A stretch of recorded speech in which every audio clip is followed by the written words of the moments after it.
Concept overall understand किया था। वीनेट के साथ हम लोगों ने सबनेट्स भी बनाए थे और कि कैसे हम जो हमने आईपी एड्रेसिंग सीआईडीआरस की बात की थी, लार्जर आईपी एड्रेस पूल और स्मॉलर आईपी एड्रेस पूल का कॉन्सेप्ट समझा था। उसके हिसाब से कैसे अ, लार्जर पूल को सेट करते हैं वीनेट के साथ और स्मॉलर पूल में हम सबनेट के साथ कैसे सेट करते हैं, वो अंडरस्टैंडिंग हमने ली थी। वीनेट एक थोड़ा-सा वास्ट टॉपिक है, तो अभी तक हम लोगों ने ऑलमोस्ट 80% तो कवर कर लिया है, क्योंकि वीनेट में ही हमें डीएनएस ज़ोन का कांसेप्ट भी समझना पड़ता है। तो आई थिंक डीएनएस ज़ोन भी हम लोगों ने लास्ट क्लास में अंडरस्टैंड कर लिया था, जिसमें हमने वीनेट के साथ में डीएनएस की लिंकिंग, डीएनएस का एक फॉरवर्ड ज़ोन अगर हमें बनाना है, प्राइवेट डीएनएस ज़ोन उसका कांसेप्ट, पब्लिक डीएनएस ज़ोन का कांसेप्ट क्या होता है और प्राइवेट डीएनएस ज़ोन में हम लोगों ने ज़ोन क्रिएट करके और उसको वीनेट के साथ अटैच करके वीनेट में जितने वर्चुअल मशीन्स थे उनके साथ कम्युनिकेशन भी हमने करके देख लिया था। सो जो डीएनएस है वो रिज़ॉल्व भी कर रहा था, उसके जितने रिकॉर्ड्स थे वो भी रिज़ॉल्व करना शुरू कर चुके थे। यहाँ तक हमारे पास we are good. Now we will talk about few other concepts within this virtual network topic. जैसे अगर हमारे पास 2 डिफरेंट वर्चुअल नेटवर्क होते हैं अज़ूर में, तो उनके बीच में अगर हमें कम्युनिकेशन एस्टेब्लिश करना हो, तो हम कैसे कर सकते हैं? तो हमने लास्ट क्लास में थोड़ा-सा। हाँ जी, प्रनाथ कुछ बोलना है आपको? Oh, sorry, it was by mistake on mute. No problem. So अगर हमें अंडरस्टैंड करना है उसके 2 वर्चुअल नेटवर्क हैं, डिफरेंट वर्चुअल नेट उनके उनके बीच में अगर कम्युनिकेशन एस्टेब्लिश करना है, तो हमारे लिए एक कांसेप्ट होता है जिसको बोलते हैं हम लोग वीनेट पेयरिंग। तो ये वीनेट पेयरिंग है क्या? राइट? और हमें अगर वीनेट पेयरिंग करना है तो किस-किस कंडीशन में वीनेट पेयरिंग की ज़रूरत पड़ती है, वो पूरा हम डिज़ाइन डायग्राम के साथ अभी अंडरस्टैंड करने वाले हैं। और वीनेट पेयरिंग के बाद फिर 2 और कांसेप्ट्स ऐसे हैं जो हमारे पास वीनेट के अंदर नेटवर्किंग टॉपिक में बहुत ज़्यादा इम्पोर्टेंट होते हैं। वो है कि वीनेट के साथ ही साथ अगर एंड पॉइंट की बात हम करें, जो अज़ूर के अंदर की ही सर्विसेज़ हैं, अगर उनके बारे में उनका कम्युनिकेशन करना हो, तो किस-किस केस में हमें कम्युनिकेशन की ज़रूरत पड़ती है और प्राइवेट एंड पॉइंट और public and point 2 overall objects हैं, तो उनको हम कहाँ यूज़ करते हैं, कहाँ सेट करते हैं, राइट? इसी की अंडरस्टैंडिंग हम लोग लेने जा रहे हैं। तो पहले मैं आपको बता दूँ यहाँ वीनेट पेयरिंग जो है वो हम लोग करते क्यों हैं? तो वीनेट पेयरिंग अज़ूर में एक बहुत ही अच्छा-सा टर्मिनोलॉजी है, which everyone is using. Azure में एक बहुत अच्छी-सी टर्मिनोलॉजी है। एंटरप्राइज़ में सबसे ज़्यादा जब भी आप अज़ूर में जॉब करने जाएँगे कहीं पर भी एज़ एन क्लाउड इंजीनियर, तो आपको वर्चुअल नेटवर्क ऐसे प्लेन वर्चुअल नेटवर्क कभी नहीं मिलेगा। आपको वर्चुअल नेटवर्क मिलेगा एक कांसेप्ट्स के साथ जो होता है spoke and hub model. Hub and spoke model. ये हब एंड स्पोक मॉडल बहुत ही पॉपुलर है। ओके, किसी ने इसका नाम सुना हुआ है hub and spoke model somewhere? Anyone have any idea? So let's try to understand hub and spoke model होता क्या है। आप लोगों ने साइकिल की तीली देखी होगी, राइट? स्पोक का मतलब होता है तीली, राइट? और हब का मतलब होता है जो सेंट्रल पॉइंट हो। तो वी आर सेइंग कि हमारा जो हब है वो ये कंपोनेंट है। हब एक ही होता है और जो स्पोक होते हैं वो they are revolving around the hub, right? Same यही चीज आप ऐसा बोल सकते हो, स्टार मेथोडोलॉजी भी बोल सकते हो। जैसे हम लोग जब कॉन्सेप्ट्स की बात करें, तो एक एक आपको याद है कि हम लोग जब बात करें नेटवर्किंग की, तो हमारे पास एक स्विच हो, लेट्स से ये हमारा अगर स्विच है और इसमें 1 2 3 पोर्ट है, तो ये 3 पोर्ट निकल के फर्दर सिस्टम के ऊपर जाते हैं, राइट? कंप्यूटर्स। तो इसको भी अगर आप बोल देखें तो सारा कम्युनिकेशन वाया इसके हो रहा है, तो ये एक तरह का स्टार हो जाता है, राइट? ऐसे सेंटर और इसके साथ कई सारे अगर सिस्टम लगे हुए हैं तो। हब एंड स्पोक मॉडल का कांसेप्ट क्या है कि एक हम वर्चुअल नेटवर्क जो होता है, एक वर्चुअल नेटवर्क को हम कंसीडर कर सकते हैं हब, और बाकी जो हमारे पास वर्चुअल नेटवर्क है उनको कंसीडर करते हैं स्पोक। क्यों? उसका रीजन मैं आपको अभी बताता हूँ। इसको मान लीजिए स्पोक ए है, ये स्पोक बी है। सॉरी इसको सर, स्क्रीन भी शेयर कर देंगे सर? शेयर्ड है। सर मुझे विजिबल नहीं थी, मैं थोड़ा लेट ज्वाइन किया था। अभी ज्वाइन किया आपने क्या? हाँ जी। मत किया करिए ऐसा सर जी, बहुत वेस्टेज होता है आपके सॉरी। टाइम का, मेरा नहीं।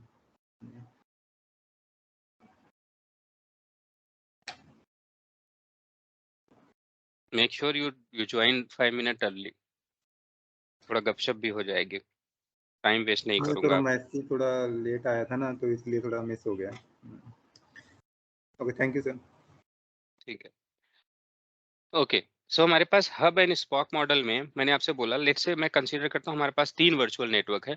एक वर्चुअल नेटवर्क है हब, जिसका नाम है हब, एक का नाम है स्पॉक ए, स्पॉक बी। तो ये हमें ज़रूरत क्यों पड़ती है? इसकी ज़रूरत पड़ती है इसलिए क्योंकि अगर हमें किसी भी पॉइंट इन टाइम पे हमारा एक डाटा सेंटर है, लेट्स से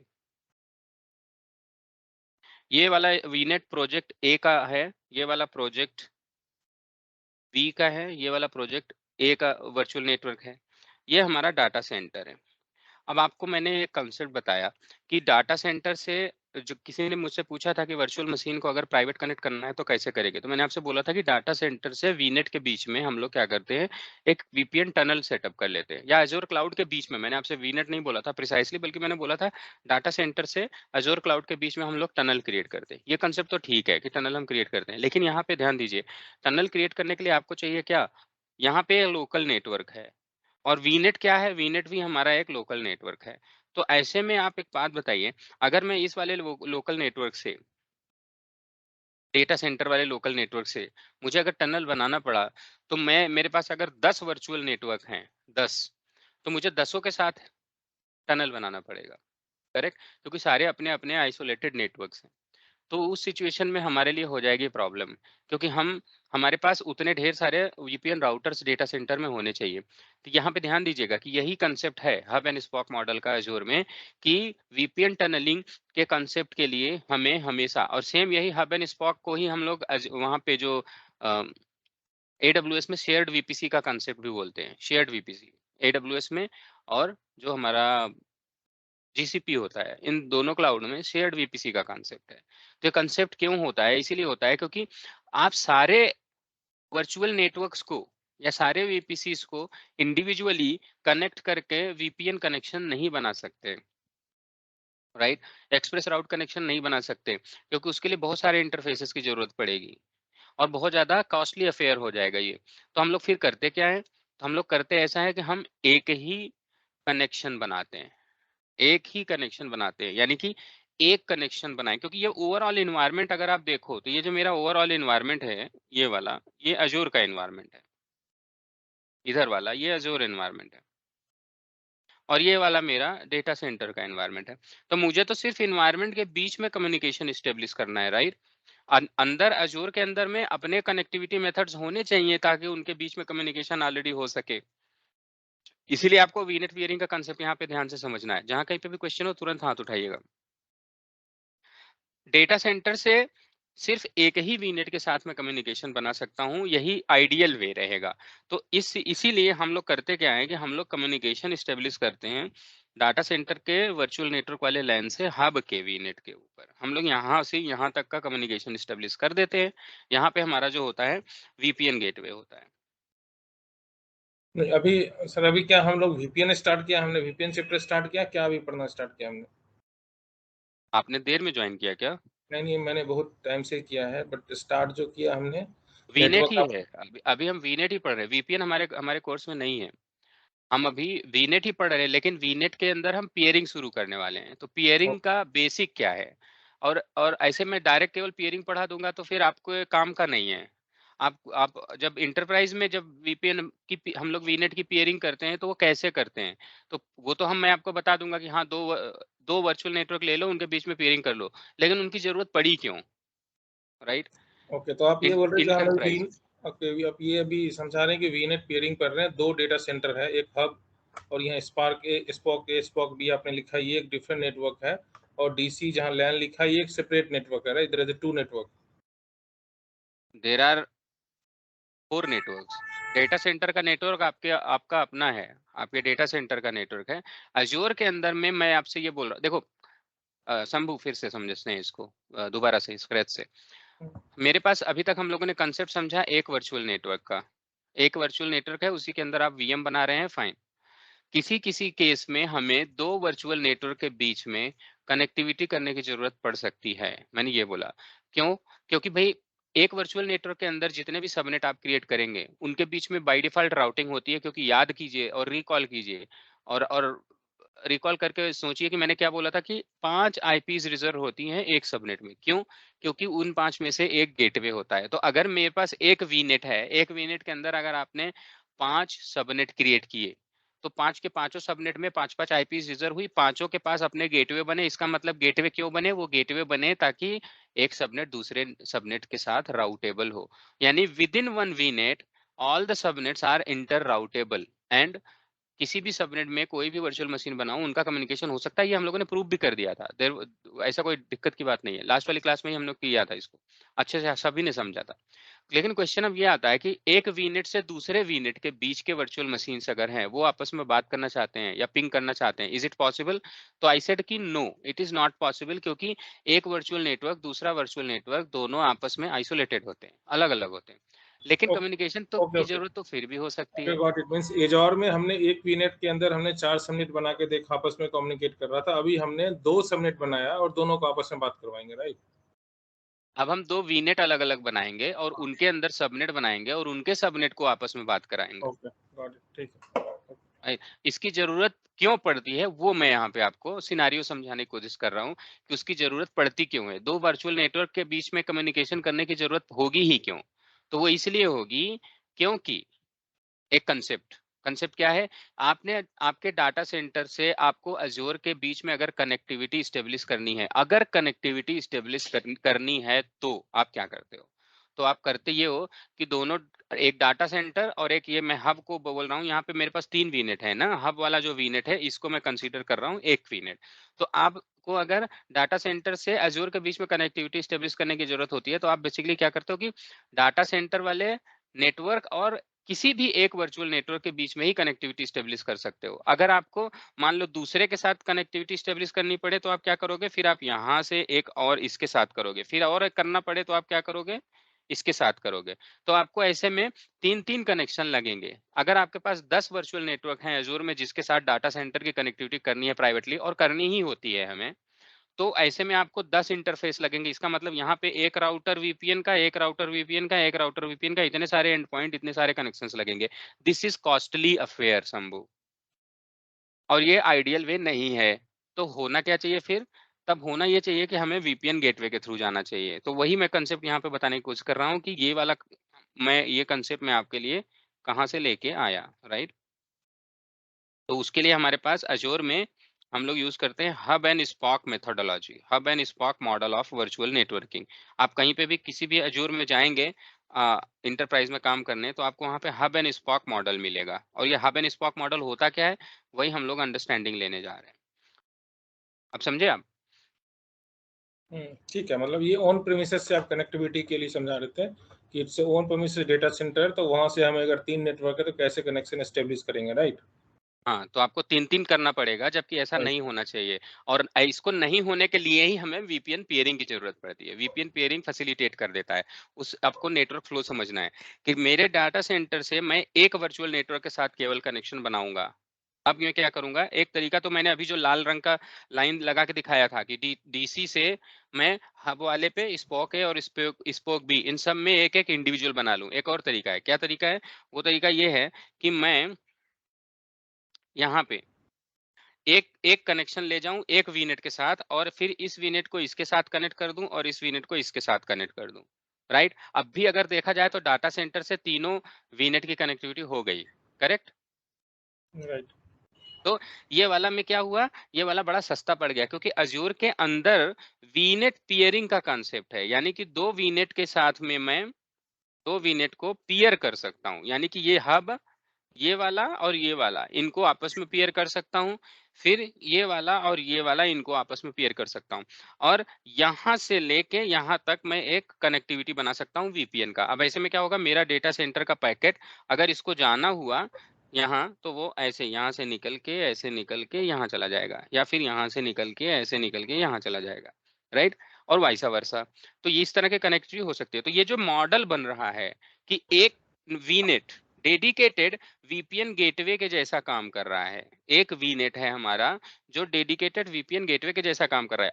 और एक और चीज सुन लीजिए, अगर कोई कनेक्शन जो डाटा सेंटर से निकल के यहाँ आता है उसके बाद कहीं पे जाएगा, राइट, या तो स्पॉक ए में जाएगा या स्पॉक बी में जाएगा। यानी अगर कोई कनेक्ट करना चाहता है डेटा सेंटर से स्पॉक ए को या स्पॉक बी को, तो वो वाया जाता है हब के। तो इसका मतलब हम यहाँ पे फायरवॉल भी रख सकते हैं। वाई, ताकि हम कनेक्शन के ऊपर फिल्टरिंग भी लगा सकें कि कौन किसके लिए अलाउड होना चाहिए, क्योंकि जैसे डाटा सेंटर है सारे नेटवर्क नहीं जा सकते, राइट। यहाँ फायरवॉल में अगर मैंने डिफाइन कर दिया कि कौन सा वाला सीआईडीआर स्पोक ए में जाएगा, कौन सा वाला सीआईडीआर स्पोक बी में जाएगा, वो भी चीज यहाँ सेटअप हो सकती है। तो क्योंकि यहाँ पे सेंट्रल कंपोनेंट है, जैसे वीपीएन गेटवे एक कंपोनेंट है यहाँ पे सेटअप होता है, फायरवॉल एक कंपोनेंट है जो यहाँ रहता है, बाकी के जो स्पॉक ए और बी है वहां पे प्रोजेक्ट का नेटवर्क रहता है। तो हम इसी कंसेप्ट को हम लोग बोलते हैं ओवरऑल हब। ये हमारा हब वीनेट हो जाता है, और इन सबको जितने भी हम जोड़ते चले जाएं इनको हम बोलते हैं स्पॉक वीनेट। तो स्पॉक में हमारे प्रोजेक्ट का डेटा रहता है या प्रोजेक्ट के वर्चुअल मशीन्स वगैरह रहते हैं, और जो हब होता है वहां पे सेंट्रल कंपोनेंट रहते हैं जैसे फायरवॉल और वीपीएन गेटवे, जहां पे कि हम कंट्रोल कर सके ट्रैफिक को, राइट। तो यानी कोई भी कनेक्शन जो डाटा सेंटर से आता है वो वाया आता है। तो मैं आपको सिर्फ अज्योर के अंदर में हब एंड स्पॉक मॉडल होता क्या है, इसकी जरूरत पड़ती क्यों है, वो मैंने आपको समझा दिया। ठीक है। और भी जो पियरिंग जो बोल रहे थे, मतलब वो हब और स्पोक ए के बीच में जो कनेक्टिविटी, इसको हम पियरिंग बोलेंगे, राइट। पियरिंग हमेशा वर्चुअल नेटवर्क से वर्चुअल नेटवर्क के बीच में होती है। तो हब भी एक वर्चुअल नेटवर्क है, स्पॉक ए भी है, स्पॉक बी भी है। तो इनके बीच में जो पियरिंग बनेगी, यानी कि तार जोड़ना एक तरह से, जैसे मान लो हब हमारा मेरा घर हो गया और स्पॉक ए मेरे पड़ोसी का, राइट साइड वाले पड़ोसी का, और स्पॉक बी मेरे लेफ्ट साइड वाले पड़ोसी का घर है। दोनों के अपने अपने नेटवर्क हैं, राइट। मेरा अपना ब्रॉडबैंड है, उसका अपना ब्रॉडबैंड है, उसका अपना ब्रॉडबैंड है। मैं उन दोनों के लोकल एरिया नेटवर्क के बीच में, मतलब मैं चाहता हूँ कि हम तीनों अपना कंप्यूटर आपस में एक्सेस कर सकें, या एक हार्ड डिस्क लगी है मेरे घर में, हम तीनों आपस में एक्सेस कर सके, या प्रिंटर लगा है जिसको हम तीनों शेयर कर सके। उसके लिए मुझे क्या करना पड़ेगा, एक तार खींच के ले जाना पड़ेगा, राइट। तो मेरे यहाँ से एक तार जो दूसरे के यहाँ गया लेफ्ट साइड वाले के पास स्पॉक ए में, एक गया स्पॉक बी में, तो इस तार जोड़ने को, यानी दो नेटवर्क को पियर कर देने को हम लोग वीनेट पियरिंग बोलते हैं। मींस इस डायग्राम के अकॉर्डिंग आपने 3 वीनेट बनाया, एक जी हब वीनेट है, एक स्पोक ए है, एक स्पोक बी है, राइट। और हाँ, तीनों आपस में कम्युनिकेट करे, क्योंकि डिफरेंट 3 वीनेट है, डिफरेंट नेटवर्क है, आपस में कम्युनिकेट करने को जो कनेक्शन एस्टेब्लिश करेंगे आप, उसी को वीनेट पियरिंग बोल रहे हैं। बस ठीक है, यही है। ओके। सर आई हैव है ना? One question. जी बोलिए। सर अगर डाटा सेंटर का जो नेटवर्क है अपना, सपोज वो 10 की रेंज का है, 10 डॉट समथिंग करके, और जो हब का है वो 172 करके है, हो तो जाएगा। डिफरेंट नेटवर्क होने चाहिए, उनके बीच में आपस में पेयरिंग आराम से हो सकती है, क्योंकि दो डिफरेंट नेटवर्क भी हैं, तो उनके बीच में पेयरिंग एस्टेब्लिश हुई ना, तो राउट अपने आप बन जाता है। ठीक है सर। तो मतलब वो डीसी जो है वो हब से कनेक्ट करेगा, डिफरेंट हाँ क्लास के भी तब भी कर जाएगा वो, हाँ और बिल्कुल फर्दर हब जो है वो स्पॉक से कम्युनिकेट करके फर्दर डीसी से कम्युनिकेशन एस्टेब्लिश कर देगा। कर सकता है। Correct correct correct.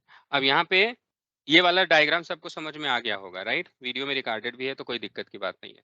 अब मैं आपको समझाता हूँ कि जो हमारी वीनेट पेयरिंग होती है ये कितने तरह की होती है। देखिए, वीनेट पेयरिंग का मतलब सिर्फ वीनेट के बीच में, अब डेटा सेंटर को भूल जाइए, मुझे हब एंड स्पॉक मॉडल क्या है, आपने ये नाम सुना रहे, ओके। और आप कभी भी जाओ तो आपको सरप्राइजेस ना मिले कि यार ये तो हमें पता ही नहीं है कि हब एंड स्पॉक मॉडल भी कुछ होता है, फिर आप बोलेंगे ये तो पढ़ाया ही नहीं। तो हब एंड स्पॉक मॉडल कोई सिर्फ एक मॉडल है जो बेसिकली वीनेट पेयरिंग के फंक्शन से बनता है। और हब का फंक्शन होता है कि वो सेंट्रल ऑफ अट्रैक्शन होता है, जहाँ पे कि सारे डेटा सेंटर से जो कम्युनिकेशन होता है वो हब के ऊपर आता है, हब से फिर बाकी स्पॉक के पास होता है। तो ये आपको ये मॉडल समझ में आना चाहिए। उसके बाद हम लोग वीनेट पेयरिंग क्या होती है उसका कंसेप्ट समझते हैं। ओवरऑल एजेंडा क्या है, वीनेट पेयरिंग को समझना। तो अगर वीनेट पेयरिंग की बात करें, ये है क्या, तो ये एक कनेक्टिविटी स्टेब्लिश करने का तरीका है between two different Azzur virtual network. जैसे कि अभी क्वेश्चन किसी ने पूछा कि अगर मेरे पास एक है, लेट्स से 192.168.1.0/24, और एक वर्चुअल नेटवर्क में मेरे पास 172.16.0.0/24 है, तो ये डिफरेंट देखा जाए तो डिफरेंट क्लास हैं ऑल टुगेदर, राइट। लेकिन एक वर्चुअल नेटवर्क में हम ये आईपी असाइन कर सकते हैं और दूसरे में हम ये आईपी असाइन कर सकते हैं। हम लोगों ने देखा भी था ये चीज लास्ट क्लास में। कोई प्रॉब्लम नहीं। तो क्या वीनेट पेयरिंग करने से इन दोनों के बीच में कम्युनिकेशन होना शुरू हो जाएगा? Answer is yes. क्योंकि वीनेट पेयरिंग का कांसेप्ट ये बोलता है कि it enables the seamless connectivity between two different Azure virtual networks, right?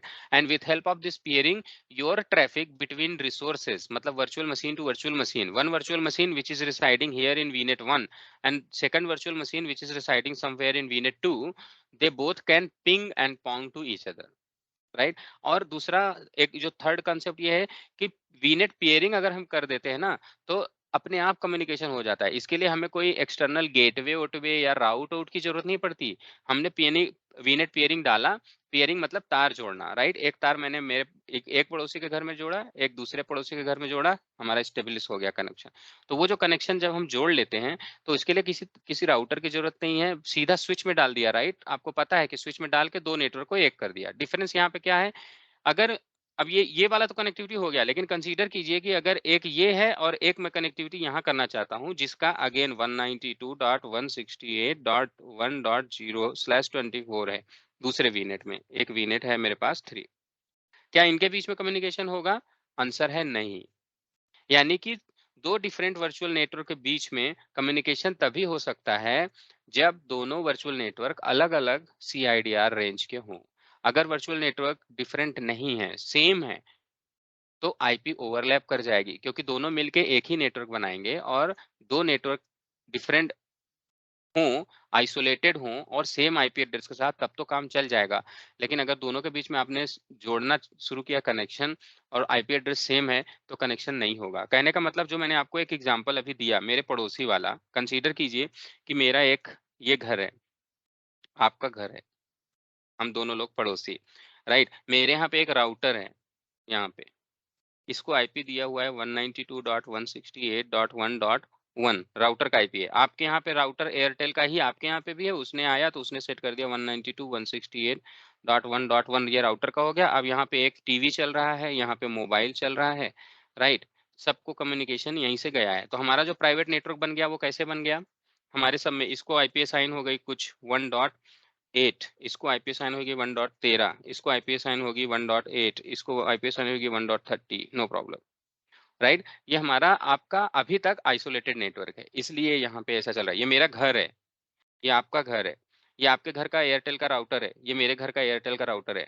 दोनों राउटर को सेम IP मिली हुई है, क्योंकि ज्यादातर घर में यही IP एड्रेस होता है, 192.168.1.1 राउटर को एड्रेस, राइट?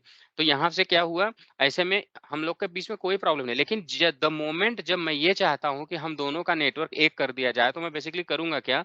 मैं कोशिश ये करूंगा कि आपके यहाँ पे जो स्विच है, ये मान लो इसका लैन पोर्ट है, लैन टू लैन कनेक्शन बनाना है ना, तो इसलिए इस वाले लैन पोर्ट से ले जाके इस वाले लैन पोर्ट में जोड़ दूंगा तार एक। जैसे ही इस तार को जोड़ूंगा, ये दोनों सेम नेटवर्क बन जाएंगे और वैसे ही कॉन्फ्लिक्ट शुरू हो जाएगा, क्योंकि यहाँ पे भी 1.8 असाइन है, यहाँ पे भी 1.8 असाइन है। और दूसरी चीज, ये जैसे ही दो कनेक्शन जुड़ते हैं, देखो यहाँ से जो कनेक्शन गया, इसको IP एड्रेस क्या है 192.168.1.1, इसको भी है 1.1, तो पहली चीज तो यहीं पे कॉन्फ्लिक्ट हो जाएगा। लेकिन अगर हम दोनों का डिफरेंट होता, जैसे इसका 2 डॉट होता और इसका 2 डॉट, तो दोनों नेटवर्क अलग अलग होते, यानी कि इनमें कहीं पे भी IP कॉन्फ्लिक्ट नहीं हो सकता, तब हम इनको जोड़ सकते थे। तो सेम वही वाला कंसेप्ट यहाँ पे लागू होगा। दो डिफरेंट वर्चुअल नेटवर्क के बीच में कम्युनिकेशन तभी पॉसिबल है जब IP एड्रेसेस डिफरेंट हो। सेम होंगे तो कॉन्फ्लिक्ट होगा और नहीं हो पाएगा। क्यों कॉन्फ्लिक्ट होगा? क्योंकि दोनों एजूर के वर्चुअल नेटवर्क मिलके एक नेटवर्क बन जाते हैं, पीयर कर जाते हैं। नाउ टॉकिंग अबाउट पियरिंग, क्या इसका मतलब वीनेट के बीच में तो हो सकती है, दैट इज फाइन। लेकिन एक वीनेट अगर मान लो मेरा US ईस्ट में है, US ईस्ट में है एक, और एक वेस्ट में है, वेस्ट US, क्या इनके बीच में कम्युनिकेशन हो सकता है वीनेट, ये लैन बन जाए, लोकल एरिया नेटवर्क? तो आंसर इज यस, ठीक है? तो यानी कि अगर आपका वर्चुअल नेटवर्क सेम रीजन में हो या डिफरेंट रीजन में हो, वर्चुअल नेटवर्किंग इज पॉसिबल। और अगर आपका यहाँ पे देखो रीजन 2 है, ये रीजन 1 है, रीजन 2 के बीच में वीनेट के बीच में अगर कम्युनिकेशन होता है, पियरिंग हम लोग सेटअप करते हैं, तो इसको हम लोग बोलेंगे लोकल पियरिंग, राइट? और अगर एक रीजन से दूसरे रीजन के बीच में कम्युनिकेशन हम स्टेब्लिश करते हैं, या वर्चुअल नेटवर्क हमारा जो यहाँ है और वहाँ है, तो इसके टाइप के पियरिंग को हम लोग बोलते हैं global peering, right? Global peering. ये कभी-कभी इसको हम लोग बोलते हैं site to site peering. I am not talking about site to site VPN, I am saying site to site peering. क्यों? क्योंकि अजूर की दुनिया में भी दूसरी साइट का डेफिनेशन क्या है? साइट एक डिफरेंट जियोग्राफिकली डेटा सेंटर होता है या एंटिटी होती है, तो इसको हम लोग बोलेंगे पेयरिंग। ठीक है, ये हो गया हमारा ओवरऑल पेयरिंग का कॉन्सेप्ट। अब क्वेश्चन और एक और अंडरस्टैंडिंग हम लोग ले लेते हैं, ये पेयरिंग की जरूरत पड़ी क्यों? भाई लोग देखो, फिर से इसको समझना। मेरे पास दो वीनेट हैं, मेरे पास दो वर्चुअल नेटवर्क हैं। मैं इसको लिख देता हूँ वीनेट ए, इसको लिख देता हूँ वीनेट बी। इन दोनों के बीच में कम्युनिकेशन करने का एक और तरीका भी है कि पब्लिक आईपी, अगर यहाँ पे एक वर्चुअल मशीन है, यहाँ पे एक वर्चुअल मशीन, अगर मैं एक पब्लिक आईपी के थ्रू इन दोनों को पब्लिक आईपी के थ्रू बातचीत कराऊं,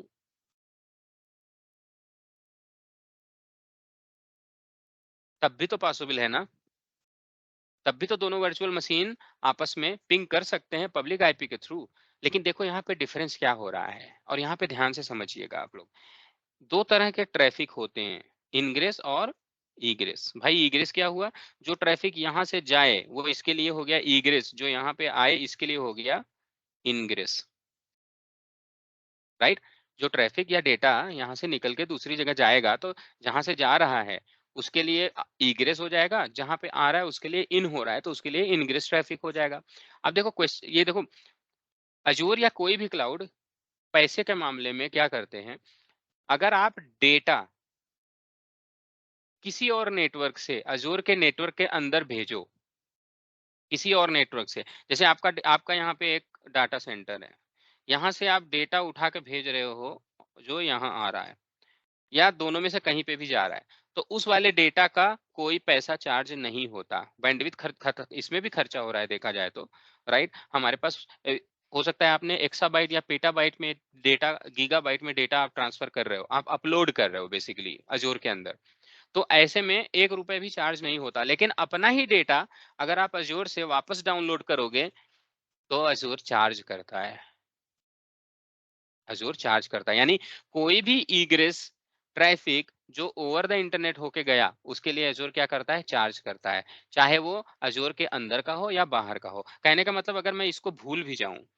इसको काट दूं, राइट? और यहाँ पे दो वर्चुअल मशीन जो दो डिफरेंट वर्चुअल नेटवर्क के बीच में है, अगर इनके बीच में भी डेटा ट्रांसफर होता पब्लिक आईपी के थ्रू, तो चार्जेबल होता, पैसे लगते, क्योंकि ये इंटरनेट से ईग्रेस हो गए, यानी इसका पैसा तो नहीं लगेगा, क्योंकि यहाँ पे डेटा आ रहा है, लेकिन यहाँ पे लगेगा, यानी कि यहाँ डेटा जा रहा है, इसलिए अजूर के एनवायरनमेंट से इंटरनेट के एनवायरनमेंट जा रहा है, इसलिए यहाँ पैसा लगेगा। जितना भी डेटा यहाँ से मूव करेगा इस वर्चुअल नेटवर्क से, उसका पैसा लगेगा। वीनेट बी के अंदर आएगा तो उसमें पैसा नहीं लगेगा, और अगर वीनेट बी से ए में जाता है तो बी का पैसा लगेगा, ए का पैसा नहीं लगेगा, तब भी पैसा लगता है। इसी को अवॉइड करने के लिए हम लोग क्या करते हैं, हम लोग बोल देते हैं कि भैया हम छोड़ो ये सब, हम लोग सीधा सीधा करते हैं, यहाँ पे पियरिंग कर देते हैं इसके बीच में, दोनों वर्चुअल नेटवर्क के बीच में। अब ऐसे में क्या हुआ, जो virtual network private public IP से कनेक्ट करना चाहिए था, उसके बजाय उसने क्या किया, प्राइवेट आईपी से कम्युनिकेट करने लगा। और जब अगर वो प्राइवेट आईपी से कम्युनिकेट किया, तब तो अजूर में वीनेट टू वीनेट ट्रैफिक या इंटरनल अजूर ट्रैफिक फ्री है, चाहे वो एक्साबाइट डेटा ट्रांसफर करे, पेटाबाइट डेटा ट्रांसफर करे, गीगाबाइट डेटा ट्रांसफर करे, कितना भी करे, इंटरनल ट्रैफिक फ्री है। नॉट ओनली फ्री है सेम रीजन का, बल्कि अगर क्रॉस रीजन, जैसे कि ये वाला वीनेट मान लो ईस्ट यूएस में है, एग्जांपल जो मैंने आपको दिया था, और ये वाला वेस्ट यूएस में है, भले कि ये, या फिर इंडिया में है, इसको भी छोड़ दो, अगर इंडिया में है, सेंट्रल इंडिया में, एक यूएस में है, एक इंडिया में है, तब भी दोनों वीनेट के बीच में अगर हमने पेयरिंग कर दिया, तो इंडिया से यूएस के बीच में ट्रैफिक भेजना हो या वहां से लेके आना हो, पैसा नहीं लगेगा, क्योंकि इंटरनल कम्युनिकेशन है, राइट? जैसे ही आप इंटरनेट पे जाएंगे वहां ट्रैफिक लगेगा। तो यही वाला जो कंसेप्ट है, इसी कंसेप्ट को लेके एक एक और आपको मुझे अंडरस्टैंडिंग देनी है कि जो हमारे पास अजूर है, अजूर में अभी तक हम लोग बात करते हैं सिर्फ वर्चुअल मशीन की, लेकिन अब मूविंग फॉरवर्ड हम लोग बात करेंगे स्टोरेज की। तो देखो स्टोरेज में एक कंसेप्ट होता है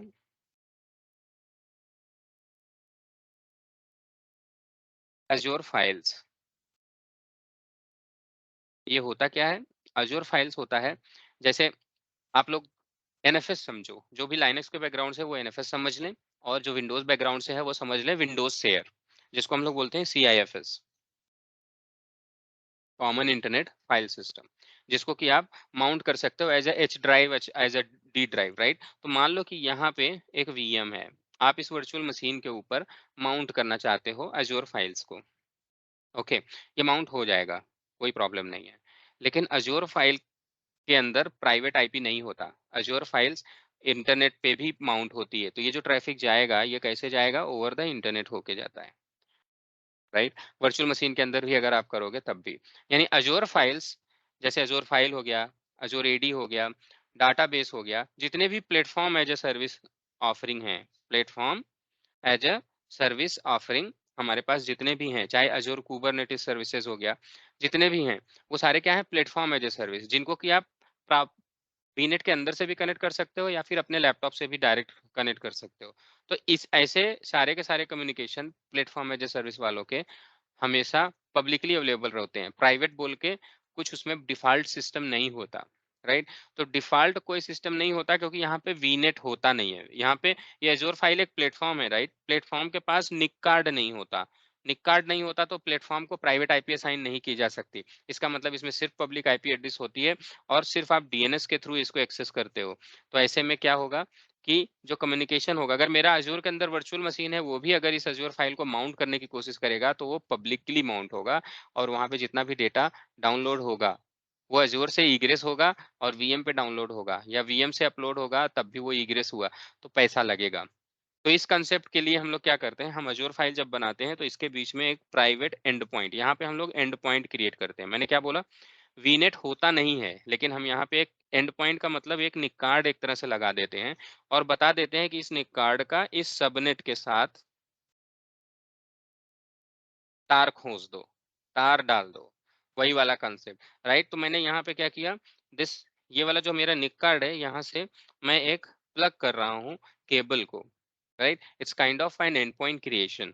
सो मैंने सबनेट में, इस सबनेट के साथ अजूर फाइल में मैं एक वर्चुअली निक कार्ड बनाता हूँ, उसको मैं बोलता हूँ कि it's a private and point, it's a private end point. So end point is what? End point is a point where you can give the connectivity, right. तो यहाँ पे प्राइवेट एंड पॉइंट को मैंने कनेक्ट किया, यहाँ पे subnet decide कर दिया, उसके बाद इन दोनों के बीच में भी प्राइवेट कनेक्शन हो गया, यानी out of the box public connection होता है, बट मुझे प्राइवेट एंड पॉइंट क्रिएट करना पड़ता है किसी भी प्लेटफॉर्म एज ए सर्विस को, चाहे वो एसक्यूएल हो, चाहे वो अजूर फाइल हो, या फिर अजूर कुबरनेटिस सर्विस हो, किसी में भी करना पड़ता है, तब जाके जो कम्युनिकेशन होगा वो प्राइवेट कम्युनिकेशन स्टेब्लिश हो पाएगा, राइट। और प्राइवेट एंड पॉइंट, इसका मतलब प्राइवेट एंड पॉइंट किस लिए होता है, ताकि प्राइवेट कम्युनिकेशन स्टेब्लिश हो सके किसी अजूर की सर्विस को, प्लेटफॉर्म एज ए सर्विस को प्राइवेट कम्युनिकेशन स्टेब्लिश हो सके वीनेट के साथ, सो दैट वीनेट के जितने भी रिसोर्स होंगे, जैसे वर्चुअल मशीन, राइट, सबनेट के साथ बेसिकली करते हैं, बट वर्चुअल मशीन वो डायरेक्ट कम्युनिकेशन कर सके, वाया इंटरनेट ना करें, और हम कॉस्ट को बचा सकें, ओवर द इंटरनेट जानने के बजाय वीनेट से कम्युनिकेशन हो और हम कॉस्ट बचा सकें, तो इसको हम लोग बोलते हैं प्राइवेट एंड पॉइंट। यही फंडा एडब्ल्यूएस में भी है, राइट, यही फंडा जीसीपी में भी है। प्राइवेट एंड पॉइंट के अलावा एक और कंसेप्ट है, वो है सर्विस एंड पॉइंट। तो सर्विस एंड पॉइंट जो है वो सारे का सेम कंसेप्ट है, प्राइवेट एंड पॉइंट के जैसा ही कंसेप्ट है, लेकिन डिफरेंस है। डिफरेंस क्या है, देखो, अगर मैं डाटाबेस को एक एग्जांपल देके समझाऊं और मैं आपसे ये पूछूं कि मुझे प्राइवेट कम्युनिकेशन करना है माई एसक्यूएल और अजूर के वर्चुअल मशीन के बीच में, तो माई एसक्यूएल मैंने आपको बोला, मैंने ये नहीं बोला कि माई एसक्यूएल के अंदर डाटाबेस सीआरएम है उसके साथ कम्युनिकेशन करना है। क्यों? क्योंकि मैंने माइस्क्वेल बोला तो माइस्क्वेल एक सर्विस का नाम है, लेकिन जैसे ही मैं बोलता हूँ किसी खास डाटाबेस का नाम, वो डाटाबेस एग्जिस्ट तब तक नहीं करता जब तक आप उसे क्रिएट नहीं कर लेते। तो इसलिए सर्विस एंड पॉइंट क्या है, किसी पर्टिकुलर सर्विस के साथ प्राइवेट कम्युनिकेशन बनाना, जिसमें कि सर्विस के अंदर फिर हम कोई भी डाटाबेस बना लें, या फिर जैसे डाटाबेस को एज ए सर्विस दिया मैंने, अजूर एसक्यूएल, अजूर एसक्यूएल एक सर्विस का नाम है, अजूर एसक्यूएल एक सर्विस का नाम है, मैंने कनेक्शन दे दिया कि यहाँ से सर्विस एंड पॉइंट बनेगा अजूर एसक्यूएल को, तो अजूर एसक्यूएल को मैंने दिया। अब अजूर एसक्यूएल के अंदर मैं एक सर्विस, दो सर्विस, तीन सर्विस, 4 डाटाबेस बनाऊं या 10 डेटाबेस बनाऊं, बनाते जाऊंगा, उनका ऑटोमेटिकली प्राइवेट कनेक्शन बना रहेगा। इसको हम लोग बोलते हैं सर्विस एंड पॉइंट। ये वीपीएन जो हमारा वर्चुअल नेटवर्क होता है उसके साथ ही दे दिया जाता है। लेकिन प्राइवेट एंड पॉइंट तब बोलेंगे जब मैं ये बोलूंगा कि मेरी कनेक्टिविटी केवल और केवल इस वाले डाटाबेस के साथ होगी, बाकी के साथ नहीं होगी, और अगर ऐसा कनेक्शन बनता है तो इसको मैं बोलता हूँ private endpoint. Everyone have understanding on a same sync? Same sync ना? Private endpoint and service endpoint क्या होते हैं? कोई एक क्वेश्चन हो तो बार सर्विस एंड पॉइंट एक बार फिर से जरा समझाइएगा। ये आपके सामने ही है। सर्विस एंड पॉइंट का मतलब होता है कि सर्विस के साथ कनेक्ट करना, राइट? जैसे कि आपका घर है, आपका घर का एड्रेस है, मैं बोलता हूँ कि मुझे आपके घर जाना है और लोगों से मिलना है, राइट? मैं आपके घर जाऊंगा तो हो सकता है उस टाइम आप हो या ना हो, आपके मम्मी पापा, उनसे मुलाकात हो जाए या जो भी होगा उससे मुलाकात हो। लेकिन अगर मैं ये बोलूं, मतलब आपके घर गया तो किसी न किसी से मुलाकात होना ही होना है। तो this is a kind of service and point, जहाँ पे कि मैं पूरे घर की बात कर रहा हूँ, इंडिविजुअल रिसोर्स की बात नहीं कर रहा, कनेक्टिविटी की। यानी कि कनेक्टिविटी जो बनेगी वो पूरी सर्विस के साथ बनेगी। उस सर्विस के अंदर में मैं जितने भी प्रोडक्ट बनाऊंगा या रिसोर्सेज बनाऊंगा, उनके साथ ऑटोमेटिक कनेक्टिविटी बन जाएगी। जैसे कि मैंने एग्जांपल दिया कि मैं आपके घर पे जाना चाहता हूँ, आपके घर के साथ कनेक्टिविटी है, तो आपके घर में 3 लोग हों या 10 लोग हों, सबके साथ जैसे ही मैं आपके घर में गया, सबके साथ बातचीत हो गई। लेकिन अगर मैं ये बोलूं कि आपके घर में जाना है, दैट इज फाइन, लेकिन मुझे ये बोलना है कि मुझे एग्जैक्टली अमित से मिलना है। अब अमित अगर उस टाइम अगर उस घर में है ही नहीं, तो मैं अमित से मिल सकता हूँ क्या? नहीं, राइट? तो यानी कि ये हो गया प्राइवेटली मैं अमित से मिलना चाहता हूँ, राइट? तो सर्विस का मतलब हो गया as a whole service, a private connection between virtual network to that particular service. Okay, irrespective of what resource I am going to create within that service, this connectivity we called it as a service endpoint. लेकिन private endpoint का मतलब, private endpoint is a connectivity between virtual network subnet to the resource within that service. यानी कि within this service, Azure SQL is what? It's a service. तो जो private, अगर service connection की बात करूं या सर्विस एंड पॉइंट की बात करूं, तो क्या हुआ? अजूर एसक्यूएल से वीनेट के बीच में कनेक्शन बना, this is a service and point. लेकिन प्राइवेट एंड पॉइंट की बात करूं तो क्या हुआ? अजूर एसक्यूएल के अंदर ये एक डाटाबेस 1 है, उसके बीच में और सबनेट के बीच में कनेक्शन बना, तो इसको हम लोग क्या बोलते हैं? Private and point. Did you get it? Okay, means resources के बीच में अगर हम कनेक्टिविटी बना रहे हैं उसे बोलते हैं private and private and point. और एंड सर्विस अगर के बीच में सर्विस कनेक्टिविटी कर रहे हैं तो this becomes a service endpoint, okay. Right? Still confusion anyone? No?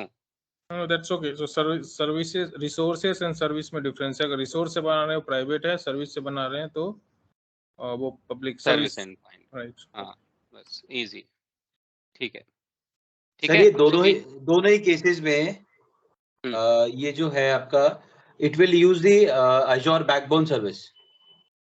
हाँ, दोनों ही केस में इट विल यूज, बिकॉज हम एंड पॉइंट बना रहे हैं ताकि हम बैकबोन बना रहे हैं, राइट? एंड पॉइंट बनाना मतलब बैकबोन बनाना, so the communication would be private. Okay sir. Everyone get it ना? Okay, fine. ठीक है guys, so let me share my screen again and let's move ahead to the lab.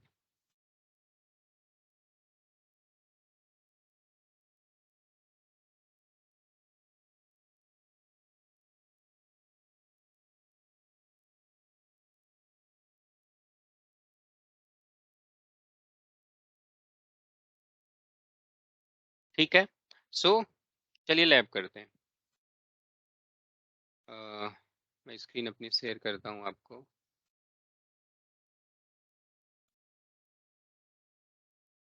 Wireless वाले mouse खराब बहुत जल्दी होते हैं यार। राइट, इसका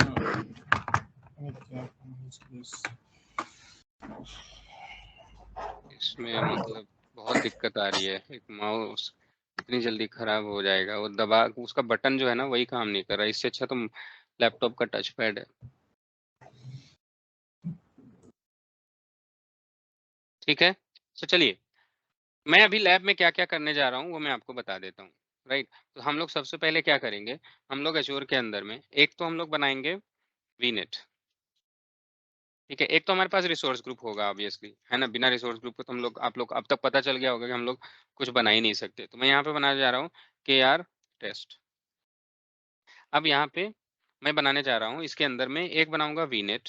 वीनेट का नाम रखूंगा मैं A। यहाँ पे बनाऊंगा एक वीनेट, इसका नाम रखूंगा B। वीनेट A के अंदर मैं बनाऊंगा सबनेट A और यहाँ पे वीनेट बी के अंदर बनाऊंगा एक सबनेट बी। ठीक है, यहाँ पे इसके अंदर मैं बनाऊंगा एक वीएम बी और यहाँ पे बनाऊंगा वीएम ए। अब या जो वीनेट बनाऊंगा इसमें मैं आईपी एड्रेस देने वाला हूँ 192.168.1.0/24 और जो सबनेट होगा ऑब्वियसली इसके अंदर आईपी एड्रेस में दूंगा 192.168.1.0/25 128 का आईपी एड्रेस। वर्चुअल मशीन जो होगा हमारा, इसको मुझे आईपी एड्रेस ऑटोमेटिकली असाइन हो जाएगा 192.168.1.4 okay as per the policy. उसके बाद मैं बनाने जा रहा हूँ यहाँ पे 172.16.0.0/24 ये वीनेट का होगा। ये वीनेट होगा तो सबनेट इसके अंदर हो जाएगा 172.16.0.0/23 का एक बनाऊंगा। तो जो वर्चुअल मशीन होगा उसको ऑटोमेटिकली आईपी मिल जाएगा 192.16.0.4। अब मैं कम्युनिकेशन कैसे करूंगा? माय टारगेट इज कि पेयरिंग सेटअप करूं, और पेयरिंग पहले मैं आपको पेयरिंग सेटअप करने से पहले ही पिंग करवाऊंगा 192.168.0.1.4 से लेके बीच में किसके वाइसा वर्सा कनेक्टिविटी हम करेंगे। Okay, it is also possible कि हम वन वे कनेक्टिविटी कर सकें 172.16.0.4 इनके बीच में हम आपस में पहले पिंग करेंगे। ये पिंग नहीं करेंगे क्योंकि हम पेयरिंग नहीं बनाए रहेंगे इसलिए। उसके बाद हम पेयरिंग बनाएंगे और पेयरिंग बनाएंगे उसके बाद फिर हम फिर से पिंग करेंगे इनको। तो पेयरिंग सेटअप होने के बाद ये दोनों आपस में वाइसा वर्सा पिंग करेंगे, यानी कि बाई डायरेक्शनल इनकी पिंग शुरू हो जाएगी।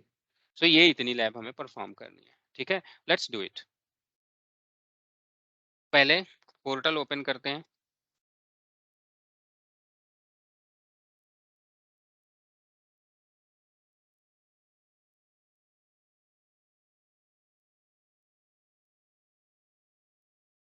ठीक है, अब यहाँ पे मैं रिसोर्स ग्रुप में जाके देखता हूँ मेरे पास कोई रिसोर्स ग्रुप नहीं है। एक रिसोर्स ग्रुप बना लिया जाए जल्दी से क्विकली।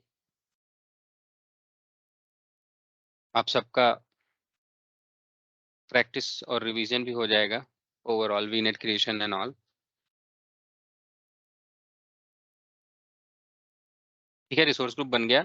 अब मुझे बनाना है वर्चुअल नेटवर्क। तो यहाँ पे सर्च करके हम वर्चुअल नेटवर्क में जाते हैं। फिलहाल हमारे पास कोई वर्चुअल नेटवर्क नहीं है। जहाँ कहीं क्वेश्चन होगा पूछिएगा।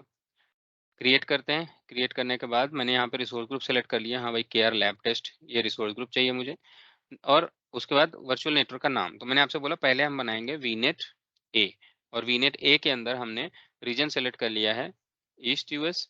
और यहाँ पे मैंने आपसे बोला कि हम बनाने जा रहे हैं आईपी एड्रेस 192.168.1.0/24 का, विच इज़ फाइन। अब एक सबनेट इसके अंदर बनाएंगे। सबनेट का नाम रखेंगे सबनेट ए। ओके, और इसके अंदर सबनेट हमने दे दिया 192.168.1.0/25 which is 128 IP address, right. Add कर दिया, रिव्यू कर देते हैं और क्रिएट कर देते हैं। सर जैसे हम वीएम क्रिएट करते हैं। हाँ जी, थोड़ा लाउड बोलिए। सर जैसे हम वीएम क्रिएट करते हैं उसमें वो प्राइसिंग साथ में आ जाती है, तो ये वर्चुअल नेटवर्क क्रिएट करते हैं वर्चुअल इसकी क्या? नेटवर्क फ्री होता है इसलिए इसमें कोई प्राइसिंग नहीं आती। ओके। वर्चुअल नेटवर्क का कोई पैसा नहीं लगता क्योंकि आप लैन क्रिएट कर रहे हो ना। लैन और प्राइवेट नेटवर्क, प्राइवेट आईपी का भी पैसा नहीं है और लैन क्रिएट करने का भी कोई पैसा नहीं है। ठीक ठीक है।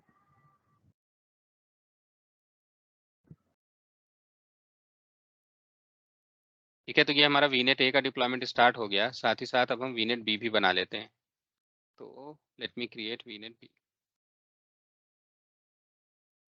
वीनेट बी, और वीनेट बी को हम ईस्ट यूएस के बजाय दूसरा ले लेते हैं, राइट। बढ़िया रहेगा, है ना। तो मैं इसको ईस्ट यूएस के बजाय वेस्ट यूएस ले लेता हूँ। We have West US, West US यहाँ पे वेस्ट यूएस। ठीक है, एक हम इसीलिए डिफरेंट रीजन के बीच में कनेक्टिविटी करेंगे ताकि आपको और अच्छा लगेगा, आपका कंसेप्ट और ज़्यादा स्ट्रांग हो जाएगा। सो आईपी एड्रेस में मैं इसको दे देता हूँ जो मैंने बोला 172.16.0.0/24, और साथ में एक सबनेट बना देते हैं यहाँ पे सबनेट बी। और सबनेट बी का जो IPCIDR रहेगा वो 172.16.0.0/25 23 आईपी एड्रेस अगेन इसमें, और इसको ऐड कर देते हैं। ठीक है, सबनेट बन गया, रिव्यू करके क्रिएट कर देते हैं। एक सबनेट यहाँ बन रहा है, सबनेट भी क्रिएट कर दिया भाई। तो चलो अब ये भी चलो क्रिएशन में चला गया, राइट। अब हमारे पास वर्चुअल मशीन बनाना है, तो वर्चुअल मशीन पे हमने किया क्लिक।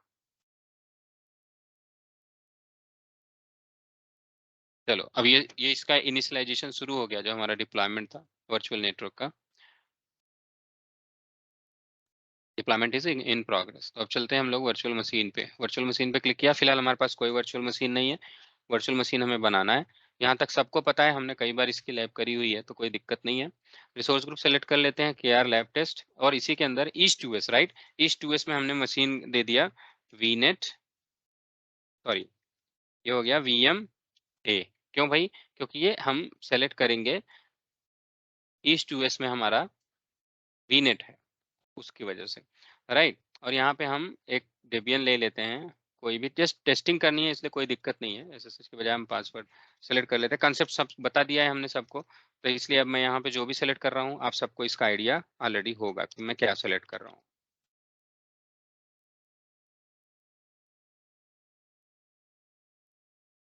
सर ठीक है, डन।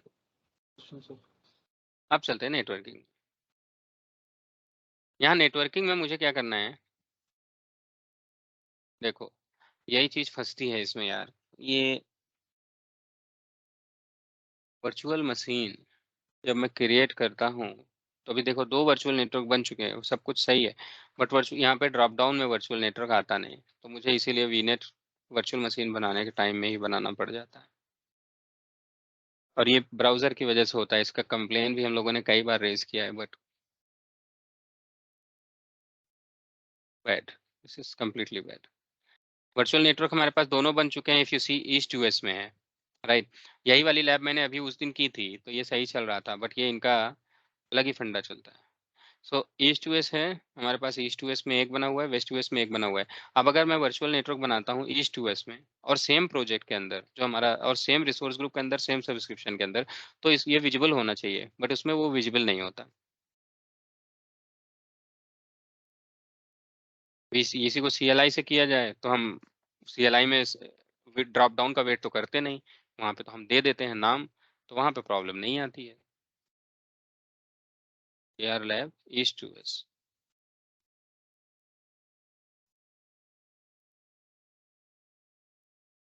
चलो जल्दी से भाग के नेटवर्क में जाते हैं। चलो अब की बार आ गया, ठीक है। ओके, सो यहाँ पे आ चुका है, सिलेक्शन करने की अब ज़रूरत नहीं है, बस केवल मैं user ID and password set कर दूँ। तो I am going to give this bullseye is fine. User ID and password केवल मैं दे देता हूँ, ताकि ऑथेंटिकेट कर सकूँ।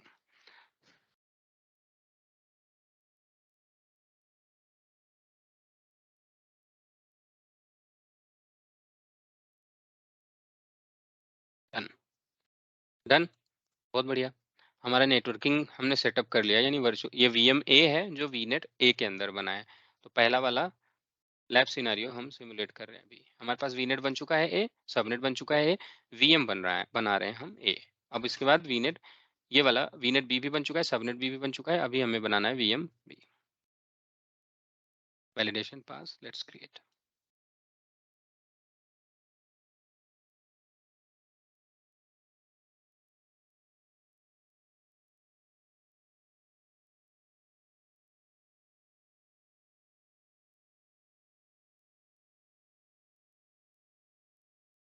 ठीक है, ये क्रिएशन शुरू हुआ है। अब हम दूसरा वर्चुअल मशीन का क्रिएशन शुरू कर सकते हैं। यहाँ पे चलते हैं, एक बार इसको रिफ्रेश कर लेता हूँ कैश वैश का चक्कर में। ठीक है, फाइन। अब मैं एक दूसरा वर्चुअल मशीन बनाने जा रहा हूँ, इसको वेस्ट यूएस में सेलेक्ट करूंगा, क्योंकि हमने वेस्ट यूएस में दूसरा वाला वर्चुअल नेटवर्क बनाया। लेट्स सी अगर वो आता है तो। KR lab test, fine. West US यहाँ से सेलेक्ट कर लीजिए, क्योंकि हमने वेस्ट यूएस में अपना बनाया हुआ है, जो दूसरा वाला VNet है। तो यहाँ से ये जाएगा, आ जाओ भाई, ये आ गया हमारा वेस्ट यूएस, फाइन। अब बिना नाम दिए सीधा नेटवर्किंग में चल के देखें कि वो नेटवर्क आया कि नहीं। देखो नहीं आया, इवन व्हेन आई रिक्वेस्टेड नहीं आ रहा है।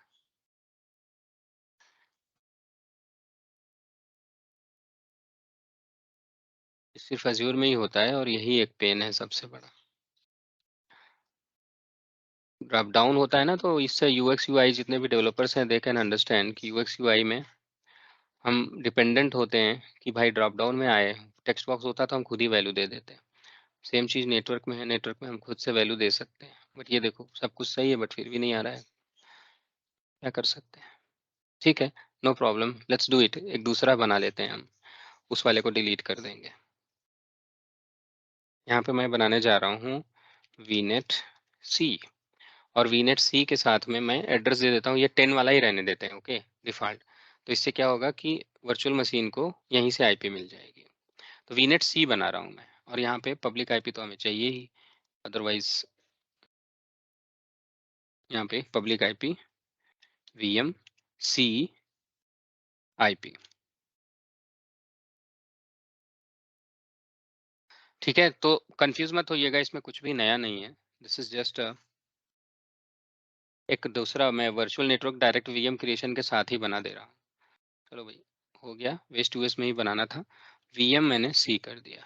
अब मैं कहाँ इसको लैब को थोड़ा सा मॉडिफाई कर देते हैं उसी के हिसाब से कि वीनेट एक वीएम सी है, राइट। तो ये वीएम जो है ये सी है, सबनेट का नाम है डिफ़ॉल्ट,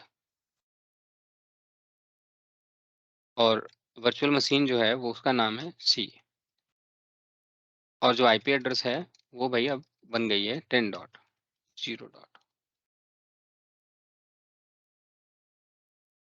यहाँ आपने पब्लिक आईपी क्यों लिया इसमें, इस वीनेट सी में? नहीं तो मैं वीएम को कनेक्ट कैसे करूंगा भाई साहब? ओके, तो आप ये बोल रहे हो कि पहले वाला वीनेट ए में आपने पब्लिक आईपी नहीं लिया है, और सब वीनेट में ए लिया में था, पब्लिक आईपी वीनेट में नहीं लेते हम लोग, पब्लिक आईपी वीएम क्रिएशन के लिए टाइम में लिया है। ये जो ओके, पब्लिक आईपी यहाँ आप देख रहे हो ना, ये इधर ये वर्चुअल मशीन क्रिएट कर रहा हूँ ना मैं, तो ये वर्चुअल मशीन की नेटवर्किंग है। जो पब्लिक आईपी है ये वर्चुअल मशीन को जो असाइन होती है ना, जिसके थ्रू हम लोग ओके, एसएसएच करते हैं, वो वाली आईपी है, कनेक्ट ओके, ओके, कनेक्ट करने के लिए। नहीं तो हम कनेक्ट कैसे करेंगे, समझ गए? इस तरह से ठीक है। ठीक। तो ये हमारा लैब जो है वो अब ऐसा हो चुका है।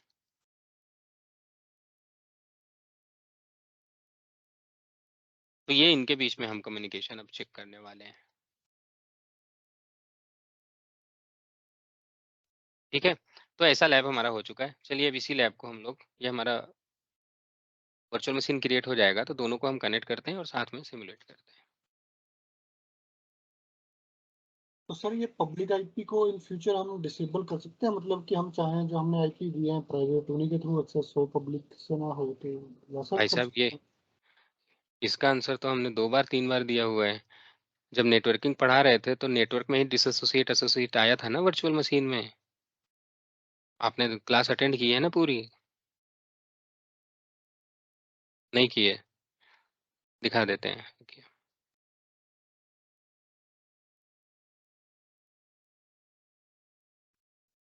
कर सकते हैं इसको, मैंने बताया हुआ है इसको।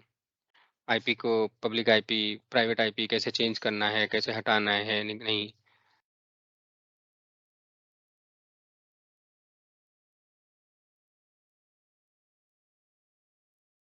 इसको क्रिएट होने दीजिए, जो दूसरा वाला वर्चुअल मशीन है उसमें चल के एक बार मैं फिर से रिकैप कर देता हूँ कि कैसे हम पब्लिक आईपी को हटा सकते हैं। ठीक है, मान लीजिए वर्चुअल मशीन, आपका जो क्वेश्चन है कि वर्चुअल मशीन मेरी बन चुकी है, पब्लिक आईपी एड्रेस मुझे हटाना है तो मैं कैसे करूंगा? तो इसका आंसर मैंने ऑलरेडी दिए रखा था कि आपके पास जो वर्चुअल मशीन है, इसको सबमिट हो जाने दीजिए, उसके बाद इससे नेविगेट करते हैं, फिर उसके बाद दिखाता हूँ मैं आपको कैसे करा जाएगा। ठीक है, सो आपके पास एक वर्चुअल मशीन, अभी एक वर्चुअल मशीन तो मेरे पास बनी चुकी है वीएमए वाली, राइट। इसके अंदर भी पब्लिक आईपी है, कैसे दिखेगा आपको? यहाँ पे दिखेगा पब्लिक आईपी, इसी के थ्रू मैं एसएसएच करूंगा, राइट।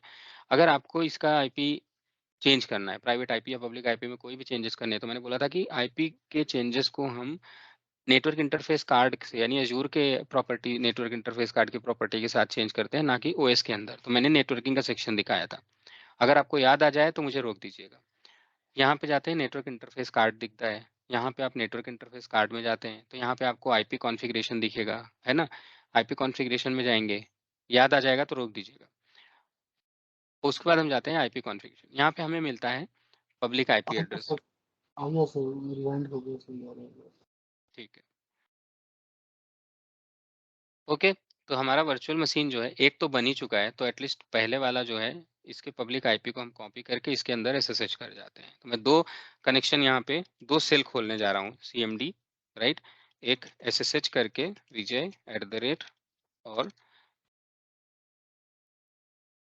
ये वाला कर लेता हूँ। ये मेरा VMA है, आपको पता चल जाएगा होस्ट नेम से जब मैं लॉगिन करूंगा तो।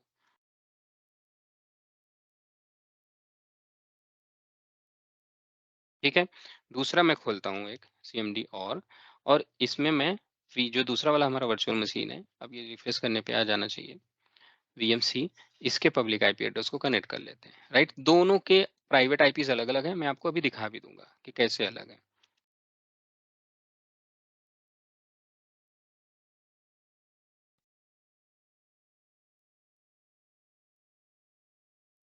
एवरीवन पे अटेंशन, हाँ, इसको पूरा सारे डॉट्स जोड़ के चलिएगा, तभी आपको अच्छे से अंडरस्टैंड होगा। तो यहाँ पे मेरे पास अभी देखो कितने वर्चुअल मशीन्स आ गए, 2 वर्चुअल मशीन्स आ गए हैं। दोनों वर्चुअल मशीन के अंदर मैं जा चुका हूँ। तो मेरे पास अभी ये वाला भी अगर आप देखो तो एक वर्चुअल मशीन, दूसरा वाला दूसरा virtual machine, VMA and VMC। VMA में अगर मैं जाऊँ और यहाँ पे मैं IP देखूँ, तो IPA कमांड चलाने से पता चलता है कि इसको 192.168.1.4 मिला है, जैसा हमें लैब में सिमुलेट करना था 192.168.1.4, राइट। और अगर मैं दूसरा वाला जाके देखूँ यहाँ पे, तो जो दूसरा वाला वर्चुअल मशीन है VMC, इसको 10 डॉट करके मिला होगा। तो इफ यू सी 10.0.0.0.4 10.0.0.4 ये इसको मिल गया है आईपी एड्रेस, राइट। अब मैं यहीं पे पिंग करूं, अगर मैं यहाँ पे पिंग करूं 192, ये क्योंकि इसका 10 है, राइट, तो मुझे इसको पिंग करना है लेफ्ट हैंड साइड वाले को, VMA को। तो 192.168.1.4 अगर इसको मैं पिंग करूं तो ये पिंग नहीं होगा। सेम वैसे ही वाइसा वर्सा अगर मैं इसको पिंग करूं कि पिंग उसके बाद 10.0.0.4, तो ये भी, सॉरी, तो ये भी पिंग नहीं होगा। क्यों? क्योंकि दोनों के अलग अलग वर्चुअल नेटवर्क हैं और उन दोनों के बीच में जो कनेक्टिविटी है वो कुछ तो स्टेब्लिश तो है नहीं, तो ऐसे में ये आपस में पिंग तो कर ही नहीं सकते, राइट। यहाँ तक हमारा जो कंसेप्ट है, जो लैब सिमुलेशन है, वो एकदम सक्सेसफुल है कि हमने ये सेटअप कर लिया, हम पिंग कर रहे हैं, नो पिंग आ रहा है, फाइन। अब हमें करने जा रहे हैं पेयरिंग। यहाँ पे आपको अटेंशन पे करना है। देखो मैंने आपसे एग्जांपल क्या दिया था कि 2 घर हैं, वीनेट को कंसीडर कर सकते हैं 2 डिफरेंट हाउसेस, उनके प्राइवेट नेटवर्क के बीच में हमें इस्टेब्लिश करनी है कनेक्टिविटी। और जब हम ऐसे में कनेक्टिविटी अगर इस्टेब्लिश करना चाहते हैं तो हमारे साथ क्या होगा कि दोनों के बीच में कनेक्टिविटी इस्टेब्लिश करने के लिए एक बहुत ही इंपॉर्टेंट पॉइंट होता है, और वो है 2 जगह पे तार लगाना, यानी कि 2 link banana. When I am saying कि 2 जगह पे हमें वायर ऐड करना है, इसका मतलब है कि हमें लिंक बनाना है। तो देखो क्या होगा, यहाँ पे पेयरिंग के कंसेप्ट में क्या होगा, यहाँ पे हमारे पास है वीनेट ए है, तो यहाँ पे मुझे वीनेट ए के लिए एक बनाना पड़ेगा लिंक, और लिंक से ही वायर जाता है जो, और यहाँ पे भी एक बनाना पड़ेगा लिंक, और वो लिंक किसके बीच में बनाना पड़ेगा, वीनेट ए और वीनेट सी के बीच में। तो हमारे पास वीनेट ए है और वीनेट सी है, इनके बीच में हमें लिंक बनाना पड़ेगा। यानी कि लिंक क्या है, वो है link is a kind of connectivity बनाना। तो यहाँ पे भी लिंक का एक नाम देंगे, हम बनाएंगे और उसकी पॉलिसी ऐड करेंगे कि मतलब ए से बी को जाएगा, बी से ए को नहीं आएगा, या ए से बी को भी जाएगा और बी से ए को भी आएगा। वो इस लिंक को बनाने के टाइम यहाँ डिफाइन करेंगे। फिर यहाँ जब लिंक बनाएंगे तो इसको भी डिफाइन करेंगे कि ए से ट्रैफिक आएगा सी को, सी से ट्रैफिक ए को जाएगा, वो भी यहाँ डिफाइन करेंगे। तो यानी लिंक जो होता है यहाँ पे नाम होता है, और ट्रैफिक किधर से आएगा किधर को जाएगा ये डिफाइन करना पड़ता है। तो देखो इसके लिंक सेटअप करने के, पेयरिंग लिंक सेटअप करने के 2 तरीके हैं, एक है क्लासिक और एक है रिसोर्स मैनेजर। क्लासिक वाले में क्या होता है कि क्लासिक वाले में जो हमारे पास कनेक्टिविटी, जो लिंक बनाना होगा ना, ये इंडिविजुअल लिंक टू वीनेट बनेगा। और अगर हम रिसोर्स मैनेजर से करें तो यहाँ पे क्या होगा कि फ्रॉम सिंगल, यानी एनी वीनेट, किसी भी एक वीनेट से मैं both links can be created. एक ही वीनेट पे मैं रहूं सेलेक्ट करूं वहीं से मैं दोनों के लिंक बना सकता हूं, ये ज्यादा आसान है। क्लासिक में क्या होगा कि मुझे पहले वीनेट ए खोलना पड़ेगा, उसके अंदर लिंक बनाना पड़ेगा, फिर वीनेट सी खोलना पड़ेगा, उसके अंदर लिंक बनाना पड़ेगा, और क्लासिक जो है ये कुछ टाइम बाद डुप्लीकेट हो जाएगा। तो हम लोग जा रहे हैं रिसोर्स मैनेजर से वीनेट पेयरिंग करने, लिंक बनाने। कैसे करेंगे, इसके लिए हमें जाना पड़ेगा वर्चुअल नेटवर्क्स में। हमारे पास कितने वर्चुअल नेटवर्क्स हैं भाई, 3 है फिलहाल, राइट। तो ये वाला तो पिंग उसमें ड्रॉप डाउन में आ नहीं रहा था बिकॉज ऑफ ब्राउजर, तो मैं क्या करने जा रहा हूँ कि इस वाले को तो मैं डिलीट कर सकता हूँ, बट इसको जाने ही दो, इसके मतलब ही नहीं रखेंगे हम इससे। तो हमें ए और सी के बीच में कनेक्टिविटी इस्टेब्लिश करनी है। तो पहले मैं इनमें से किसी में भी जा सकता हूँ, अगर रिसोर्स मैनेजर के थ्रू पेयरिंग करनी है तो ए में जाता हूँ, और ए में जाके यहाँ पे देखो एड्रेस स्पेस हमें समझ में आ चुका है, कनेक्टेड डिवाइस समझ में आ चुका है, सबनेट्स भी समझ में आ चुके हैं, ओके। डीएनएस सर्वर हमने देख लिया है। अब आया मैं पेयरिंग पे, और उसके बाद service endpoint and private and point आपको दिखाना है, उसके बाद खत्म हो जाएगा वीनेट का कंसेप्ट, नेटवर्किंग का कंसेप्ट। तो पेयरिंग पे अगर हम चलें तो अब क्या करना पड़ेगा, पेयरिंग में हमें करना पड़ेगा ऐड, और हम ऐड करने जा रहे हैं पेयरिंग। पेयरिंग ऐड करने पे ही हमें लिंक को सेटअप करने का ऑप्शन आएगा। तो देखो मैंने आपसे क्या बोला था, लिंक का मतलब क्या है, लिंक का मतलब है कि मैं वीनेट ए में अगर गया, यहाँ पे मैं लिंक बना रहा हूँ, तो लिंक के अंदर में मुझे देना पड़ेगा ट्रैफिक कि ए से सी को जाएगा, सी से ए को आएगा। ऐसा मैं बाई डायरेक्शनल करने चाह रहा हूँ इसलिए। तो यहाँ पे देखो पहले लिंक का नाम दे देते हैं, यहाँ पे पहले लिंक का नाम दे देते हैं वीनेट ए टू वीनेट सी, राइट, क्योंकि मैं अभी कहाँ हूँ, ये वाला लिंक बना रहा हूँ, वीनेट ए पे हूँ। उसके बाद ट्रैफिक टू रिमोट, तो ये कौन सा है, वीनेट ए। वीनेट ए के लिए रिमोट कौन सा हो जाएगा, वीनेट सी। तो ये पूछ रहा है कि भैया ट्रैफिक टू मतलब from A to C allow और ब्लॉक, वी कैन से, हमें बाई डायरेक्शनल बनाना है तो हम कहेंगे कि अलाउ। फिर बोल रहा है कि traffic forwarded from remote to local allow और ब्लॉक, तो वी से अलाउ, ठीक है।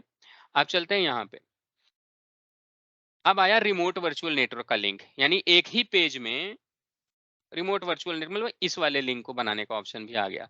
तब इस वाले लिंक को हम यहाँ पे बनाने जा रहे हैं, राइट। अब रिमोट वर्चुअल नेटवर्क पे बैठे हैं, यानी कि हम वीनेट सी पे बैठे हैं, वीनेट सी का लिंक बना रहे हैं। तो यहाँ पे हम क्या देंगे, वीनेट सी टू वीनेट ए।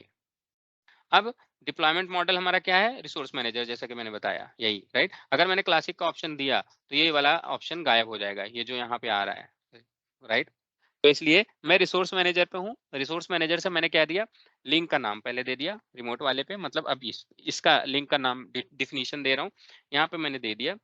अब उसके बाद मुझे क्या देना है, रिमोट वर्चुअल नेटवर्क रहेगा कौन पे से, वो पहले वो तो सेलेक्ट कर लो, किसके किसके बीच में बना रहे हो, राइट। तो वीनेट ए तो सिलेक्टेड है, रिमोट वाला कौन सा रहेगा, वीनेट सी। यहाँ से ड्रॉप डाउन डालो, बी और सी दोनों मिलेंगे, सी को सेलेक्ट कर लो कि हाँ भाई हम सी के साथ बनाने जा रहे हैं। अब क्वेश्चन आता है, जो क्वेश्चन उसने ऊपर अपने लिए पूछा वही उनके लिए भी पूछ रहा है, इस लिंक के लिए भी। ट्रैफिक टू रिमोट मतलब अब सी की बात प्रॉपर्टी पे हम है ना, तो सी के लिए रिमोट कौन हो जाएगा, ए, यानी कि traffic from C to A allowed और ब्लॉक। उसके बाद ट्रैफिक फॉरवर्डेड फ्रॉम रिमोट मतलब ए, तो ए से सी को जो आएगा वो भी अलाउड होगा या ब्लॉक होगा, राइट। तो ये हमने यहाँ पे हम दे सकते हैं, तो हमको दोनों ही अलाउ करना है इसलिए हमने अलाउ कर दिया, इसके अलावा कुछ नहीं बचता। तो अब हम इसको कर सकते हैं ऐड। कोई भी ऐसा जिसको बिफोर कि I am moving ahead on add, जिसको समझ में ना आया, बहुत साधारण सा है, बहुत आसान सा है, but everyone get it, very good. So अब इसको हमने कर दिया ऐड। सर ब्लॉक वाला हम किस केस में सिलेक्ट करेंगे? जब दो डिफरेंट वीनेट के बीच में हमें डायरेक्ट कनेक्शन बनाने के बजाय राउटर के थ्रू जाना है तब जाते हैं। सॉरी आपने बोला ब्लॉक, ब्लॉक तब करना है जब एक वर्चुअल नेटवर्क से दूसरे वर्चुअल नेटवर्क के बीच में जाएगा पिंग, लेकिन वहां से वापस हम कनेक्टिविटी नहीं चाहते। जैसे फॉर एग्जांपल एक डेवलपमेंट है, एक प्रोडक्शन है, तो डेवलपमेंट प्रोडक्शन को कनेक्ट कर सकता है, लेकिन सॉरी प्रोडक्शन डेवलपमेंट को कनेक्ट कर सकता है, लेकिन डेवलपमेंट प्रोडक्शन को कनेक्ट नहीं करना चाहिए सिक्योरिटी रीजन से। ठीक। उस केस में जहां भी आपको ऐसा इंटरप्राइज रिक्वायरमेंट है कि एक वीनेट दूसरे वीनेट को पिंग करे लेकिन दूसरा पहले को ना करे, उस सिचुएशन में हम ब्लॉक का यूज करेंगे। ठीक है सर ठीक है, इसमें जो अलाउ एंड ब्लॉक है वो मतलब ऑल ट्रैफिक रहेगा, मतलब पोर्ट ऑल स्पेसिफिक ट्रैफिक नहीं नहीं नहीं, वो ऑल ट्रैफिक है, इट्स ऑल ट्रैफिक। पेयरिंग हम कर रहे हैं ना, तो it's all traffic originating from one वीनेट। ठीक। सो पेयरिंग स्टेटस आपको देखना पड़ेगा, देखो पहले स्टेटस डिफरेंट था, पेयरिंग अब स्टेटस कनेक्टेड हो गया, तो यहाँ पे देखो कनेक्टेड हो गया, मैं अभी वीनेट ए के बीच में हूँ। मैंने वीनेट सी पे भी यहीं से पेयरिंग बना दिया है, तो वीनेट सी पे अगर मैं जाऊँ तो मुझे वहाँ पे पेयरिंग दिखना चाहिए। तो वीनेट सी पे गया, यहाँ पे पेयरिंग के सेक्शन में गया, तो यहाँ पे भी देखो वीनेट सी टू ए की पेयरिंग है और ये कनेक्टेड दिख रही है। अब जो मैंने पिंग चलाया था वो देखो अपने आप चालू हो गया, देख रहे हो आप? तो ये जो पिंग था वो अपने आप चालू हो गया है, राइट? तो यानी कि हमने जैसे ही लिंक सेटअप किया, लिंक सेटअप करके लिंक का स्टेटस कनेक्टेड जैसे ही आया वैसे ही हमारा पिंग शुरू हो गया। तो नाउ इफ यू सी, इसका आईपी एड्रेस क्या है, फिर से आपको दिखा देता हूँ। इसका आईपी एड्रेस है 10, राइट? और ये सी में है, वीनेट सी में है, लेकिन फिर भी ये वीनेट ए के वर्चुअल मशीन को जिसका आईपी है 1.4 उसको पिंग कर सकता है। और वाइसा वर्सा ये वाला जो है इसका भी अगर आप देखो तो इसका आईपी जो है 192 है, लेकिन फिर भी ये वीनेट सी वाले वर्चुअल मशीन को जिसका आईपी 0.4 है उसको पिंग कर सकता है। ये हो गया हमारा। सर ये कंसोल कहाँ से आया है वर्चुअल मशीन का? ये जैसे हम लोगों ने पिछली बार लिया था वैसे ही है, मैंने एसएसएच किया। एसएसएच के लिए नहीं मैं, वो ऑप्शन होगा ना कहीं, वो एक हाँ बार ये है हाईलाइट कर ऑप्शन, देंगे आप? ये अच्छा ये है ऑप्शन ना, सीएमसी थे। अच्छा सीएमडी मैंने सीएमसी किया, थे। इंटर किया, अच्छा फिर और अच्छा यहाँ पे आपने आके आईपी लिया था। SSH Vijay at IP address enter. Same यही हम लोगों ने 3-4 बार किया है लास्ट क्लास में भी। तो वैसे इसका कंसोल नहीं आता वीएम का? नहीं, वर्चुअल मशीन का जैसे कंसोल ऐसे नहीं आता, आपको रिमोट अच्छा लेना पड़ता है एसएसएच। अच्छा विंडोज होगा, जैसे विंडोज का भी कंसोल ऐसे डायरेक्ट नहीं आएगा, आपको आरडीपी लेना पड़ेगा। लास्ट वाली क्लास में जब हमने हाँ विंडोज हाँ वाला हाँ बनाया था तब आपको आरडीपी दिखाया था एमएसटीएससी, और लाइनक्स के लिए भी मैंने आपको यहीं से दिखाया था सीएमडी से ही। तो सेम चीज वही अभी दोबारा मैंने किया है। हाँ ठीक है। ओके, तो अभी क्या एसएसएच कर पाएंगे क्या एक दूसरे को? हाँ अभी एसएसएच भी कर सकते हैं दूसरे को, क्योंकि पासवर्ड सेट हमने कर लिया है ना, तो हम यहाँ से एक दूसरे को एसएसएच भी कर सकते हैं प्राइवेट आईपी के थ्रू, राइट? तो यहाँ पे जैसे ये 192.168 है, राइट? अब ये एक दूसरे को कुछ पिंग कर लिए तो कुछ भी कर सकते हैं ना, कनेक्टिविटी है तो फिर प्रोटोकॉल का केवल है दिक्कत। तो यहाँ पे मैं चाहूँ तो मेरे पास आईपी तो है ही, तो मैं यहाँ से एक दूसरे को कनेक्ट भी कर सकता हूँ, ये देखो प्राइवेट आईपी के थ्रू, राइट? ऐसे। ओके, पियरिंग के बाद प्राइवेट आईपी से हो रहा है, मींस राउटिंग ऑलरेडी इनेबल्ड है दोनों रीजन के बीच में, दोनों मशीन के लिए। पेयरिंग होती है तो राउटिंग इनेबल अपने आप हो जाती है, हमें किसी अलग से राउट की जरूरत नहीं पड़ती, स्लाइड में यही लिखा हुआ है। ओके ओके, तो दो पेयरिंग डिफरेंट या तो दोनों डिफरेंट वीनेट के बीच में हमारी पेयरिंग सेटअप हो गई है। तो ओके, दिस इज डन। उसके लिए राउटिंग की जरूरत नहीं है। अगर हम पेयरिंग कर रहे हैं तो पेयरिंग अपने आप कनेक्शन एस्टेब्लिश करता है, कोई राउटिंग नहीं चाहिए उसमें, दो रीजन के बीच में हाँ भी। ओके, बिल्कुल बिल्कुल, अगर कोई इवन राउट होता भी होगा तो वो बैकएंड में होता है, मैनेज्ड होता है, और हम उसको ना देख पाते हैं ना हमारा कोई कंट्रोल होता है। ओके, हमने पेयरिंग सेटअप किया, राउट हो गया। वो एज और मैनेज राउट होगा, वो होता होगा एज अजोर और। Manage route. And similar condition, similar case with the same region में, अगर हमने डिफरेंट रीजन में किया, सेम रीजन में भी हो तो इसी तरह प्राइवेट आईपी से कनेक्ट हो जाएगा, राइट? हाँ मतलब ओके सेम रीजन में तो 100% होना चाहिए, क्रॉस रीजन में बहुत लोग कंफ्यूजन। स्टूडेंट्स जब मैं पहले सेम रीजन में पेयरिंग सेटअप करता था तो स्टूडेंट ज्यादातर ये बोलते थे कि सर आपने तो सेम में कर दिया, सेम में तो वैसे भी हो ही जाएगा, क्रॉस में करिए। तो फिर इसीलिए मैं अब एग्जांपल शुरू करता हूँ क्रॉस से। तो क्रॉस मतलब ये दोनों अलग अलग है, एक ईस्ट यूएस में है, एक वेस्ट यूएस में है, दो डिफरेंट डेटा सेंटर्स, दो डिफरेंट रीजन ऑल टुगेदर। इसके बावजूद उनके बीच में प्राइवेट कम्युनिकेशन हो रहा है, and this is not chargeable क्योंकि वीनेट टू वीनेट कनेक्शन है। Okay, very good. Sir, चलिए। there is a question. हाँ I हाँ have just read on the Microsoft website that the international or the global VNet peering is chargeable for ingress and outgress depending on region to region. नहीं ऐसा नहीं है, वीनेट के दो तरीके होते हैं, पेयरिंग के दो तरीके होते हैं। देखो एक होता है ग्लोबल पेयरिंग जो है हमारा, उसमें जब मैं पेयरिंग में यहाँ आया था तो आपने देखा होगा ये रिसोर्स पेयरिंग है, मैंने सेलेक्ट नहीं किया, लेकिन यहाँ पे एक ऑप्शन है वर्चुअल नेटवर्क गेटवे और राउट सर्वर। अगर मैं पेयरिंग करता हूँ, लेकिन पेयरिंग में डायरेक्ट नहीं करता बल्कि कोई वर्चुअल नेटवर्क गेटवे लगाता हूँ, वर्चुअल नेटवर्क गेटवे चार्जेबल होता है, उसका जो ट्रैफिक होता है इन एंड आउट वो चार्जेबल होता है। मैंने यहाँ पे क्या किया हुआ है, नन। अगर मैं वर्चुअल नेटवर्क गेटवे सेलेक्ट करता तो मुझे यहाँ पे वर्चुअल नेटवर्क गेटवे एक, if you see here, cannot use the remote virtual network gateway as it does not uses its virtual network gateway for peering. So there is a different concept altogether. जब VPN होता है ना, दो virtual network जो different जगह पे हों, different projects में, उनके बीच में वाया VPN या रिमोट गेटवे के थ्रू कनेक्ट करें तब जाके चार्जेबल होता है। अगर नहीं करेंगे तो चार्जेबल नहीं होता। ठीक है सर। ठीक है, okay guys, so we are done with remote peering. अब वर्चुअल नेटवर्क में एक और टॉपिक हमारे पास बचता है, जो मैंने आपको थियरी समझा दी इसकी और आप समझ भी गए हैं। वो है लास्ट हमारे पास private and service endpoint. तो देखो, सर्विस एंड पॉइंट लिमिटेड है, प्राइवेट एंड पॉइंट ऑलमोस्ट सारे प्लेटफॉर्म एज ए सर्विस के साथ होता है। देखो, सर्विस एंड पॉइंट में अगर मैं जाऊंगा तो मुझे सर्विस ऐड करने का ऑप्शन है। क्यों? क्योंकि भैया सर्विस डिफिनीशन जो होती है वो पहले से हमें पता होती है। मैंने अभी आपको एग्जांपल दे भी दिया था, सबने पूछा भी था क्वेश्चन और समझ भी लिया है सर्विस एंड पॉइंट और प्राइवेट एंड पॉइंट क्या होते हैं। देखो, अगर मैं बोलूं कि मुझे इस सर्विस के साथ कनेक्टिविटी चाहिए प्राइवेट, तो सर्विस का नाम मैं ले रहा हूं, सर्विस एग्जिस्ट करती है ऑलरेडी। जैसे यहाँ पे इतनी सर्विस एग्जिस्ट करती है माइक्रोसॉफ्ट एसक्यूएल। लेकिन अगर मैं ये बोलूं कि मैं कनेक्ट करना चाहता हूं माइक्रोसॉफ्ट एसक्यूएल डाटाबेस बी के साथ,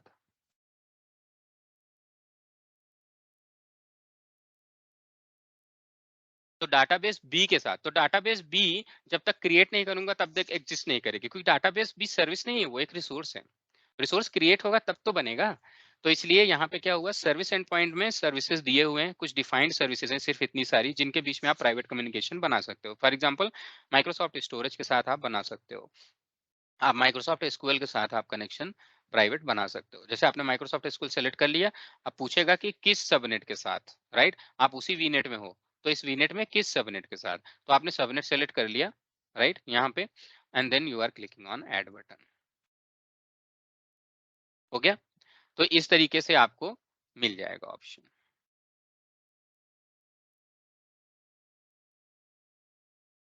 डन। सो यहाँ पे ये अपडेटिंग स्टेटस हो जाएगा, उसके बाद फिर आपका कम्युनिकेशन स्टेब्लिश हो जाएगा सर्विस एंड पॉइंट का। अब बात आती है प्राइवेट एंड पॉइंट की, कैसे बनाएंगे। तो भाई लोग, प्राइवेट एंड पॉइंट बनाने का यहाँ ऑप्शन नहीं होता। क्यों नहीं होता? क्योंकि वीनेट के साथ आप प्राइवेट एंड पॉइंट नहीं बनाते। प्राइवेट एंड पॉइंट रिसोर्स के अंदर जाके बनाते हैं, क्योंकि जब तक रिसोर्स नहीं होगा तब तक आप बना नहीं सकते।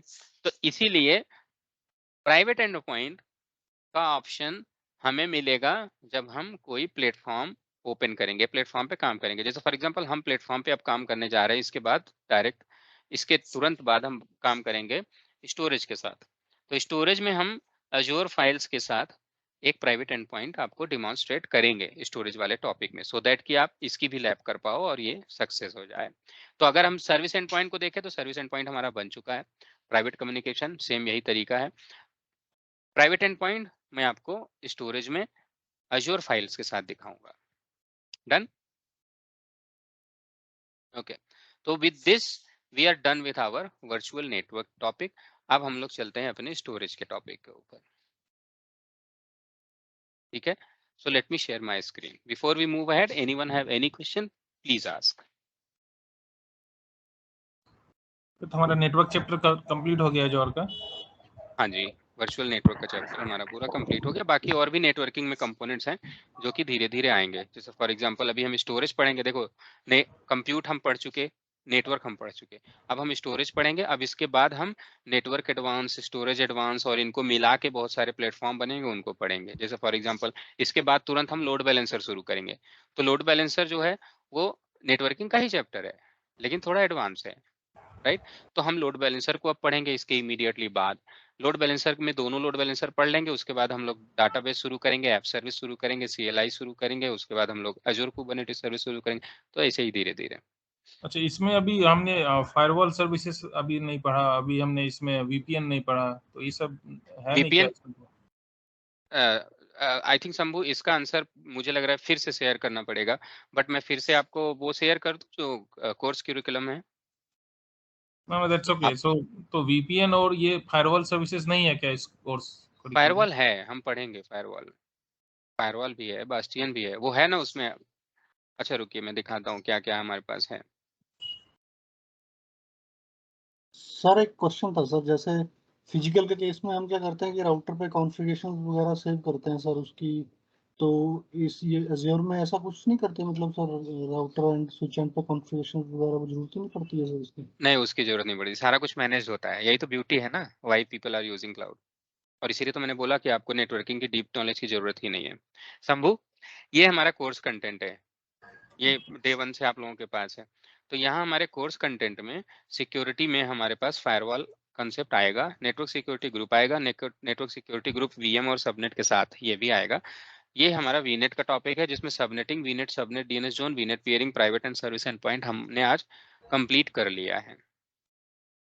वीनेट हम कंप्लीट कर चुके हैं, वीपीएन हम नहीं पढ़ेंगे, ये हमारे कोर्स में नहीं। Private and service and points हैं क्या? एक बार थोड़ा सा मैं सुन नहीं पाई थी, थोड़ा सा उसका अच्छा क्वेश्चन ये था सर कि अगर नहीं है वीपीएन तो क्या वीपीएन का कोई वीडियो है आपके पास जो अपलोड कर देंगे आप? हाँ, वो तो मैं आपको लोगों को शेयर करता ही चलता हूँ, डोंट वरी। जैसे कुछ हाँ। बुक्स वगैरह भी शेयर की है ना, वीडियोस भी मैं शेयर करता चलता हूँ, अच्छे वीडियोस जो आपको सही में सही इन्फॉर्मेशन दे, क्योंकि वैसे तो यूट्यूब पे थाउजेंड्स ऑफ वीडियोस हैं, तो वो मैं शेयर करता हूँ, डोंट वरी। तो मैं करता ये क्या वीपीएन का क्या वहाँ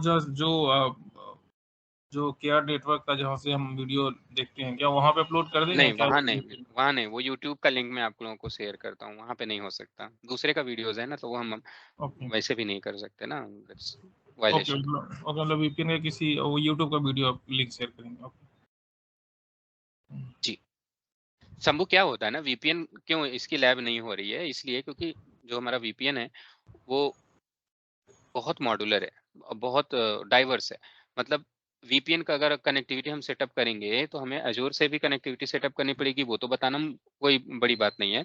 बट एंड पॉइंट क्या होगा, जो दूसरी साइड है वो क्या होगी, साइड टू साइड टनलिंग होगी, राइट। तो साइड टू साइड में साइड क्या होगी, उस साइड में बहुत कंपनी सिस्को यूज करती है, बहुत कंपनी एक्सट्रीम यूज करती है, बहुत कंपनी कुछ करती है, और उसके लिए हमारे पास होना भी चाहिए, राइट। एक साइट होनी चाहिए जहाँ पे कुछ हो, तो इसलिए इसका नहीं है पॉसिबल। एंड ईशा, आपने जो क्वेश्चन पूछा कि private endpoint and service and point, just इसके पहले ही मैंने बहुत अच्छे से डिमॉन्स्ट्रेट किया है, तो ये वाली वीडियो आप देख लेंगे इवनिंग तक, अगर अपलोड हो जाएगी तो आपको अच्छे से आइडिया मिल जाएगा।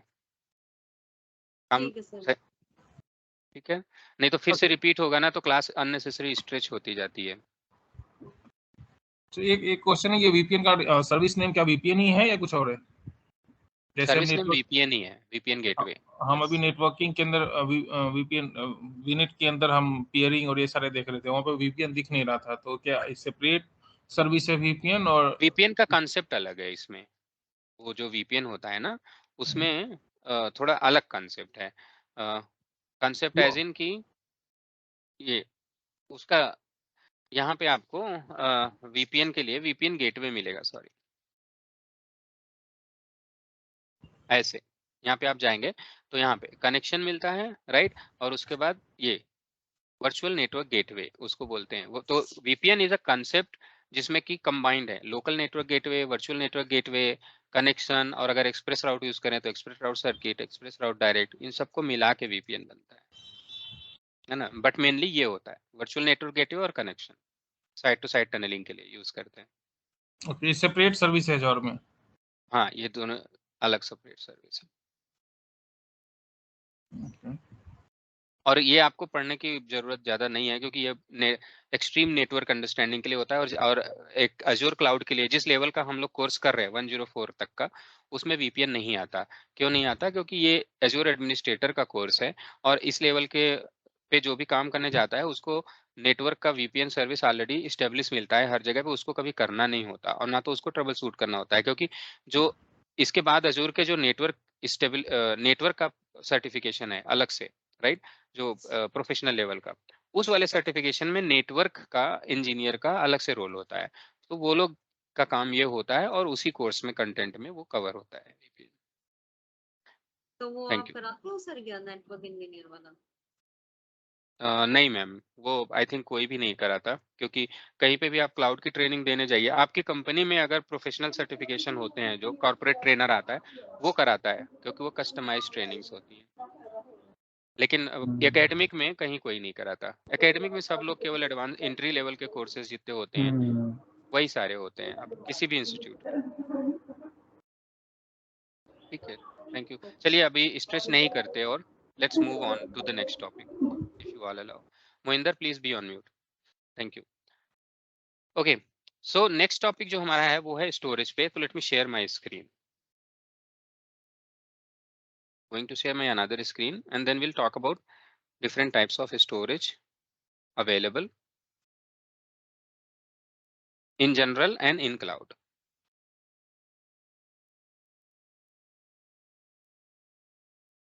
ठीक है, चलिए यहाँ पे थोड़ा इंटरेक्टिव रहिएगा, क्योंकि यहाँ पे मैं आप लोगों से चाहूंगा कि आप लोग साथ में इसके ऊपर डिस्कशन करें। तो मेरे कुछ क्वेश्चंस भी रहेंगे, ठीक है। सो गाइज मैं आप लोगों को थोड़ा सा इस स्टोरेज के कंसेप्ट को समझाने से पहले थोड़ा सा पुराने टाइम में ले चलना पसंद करूंगा आप सबकी अंडरस्टैंडिंग के लिए। So how many of you have used Airtel का mobile office internet? I used.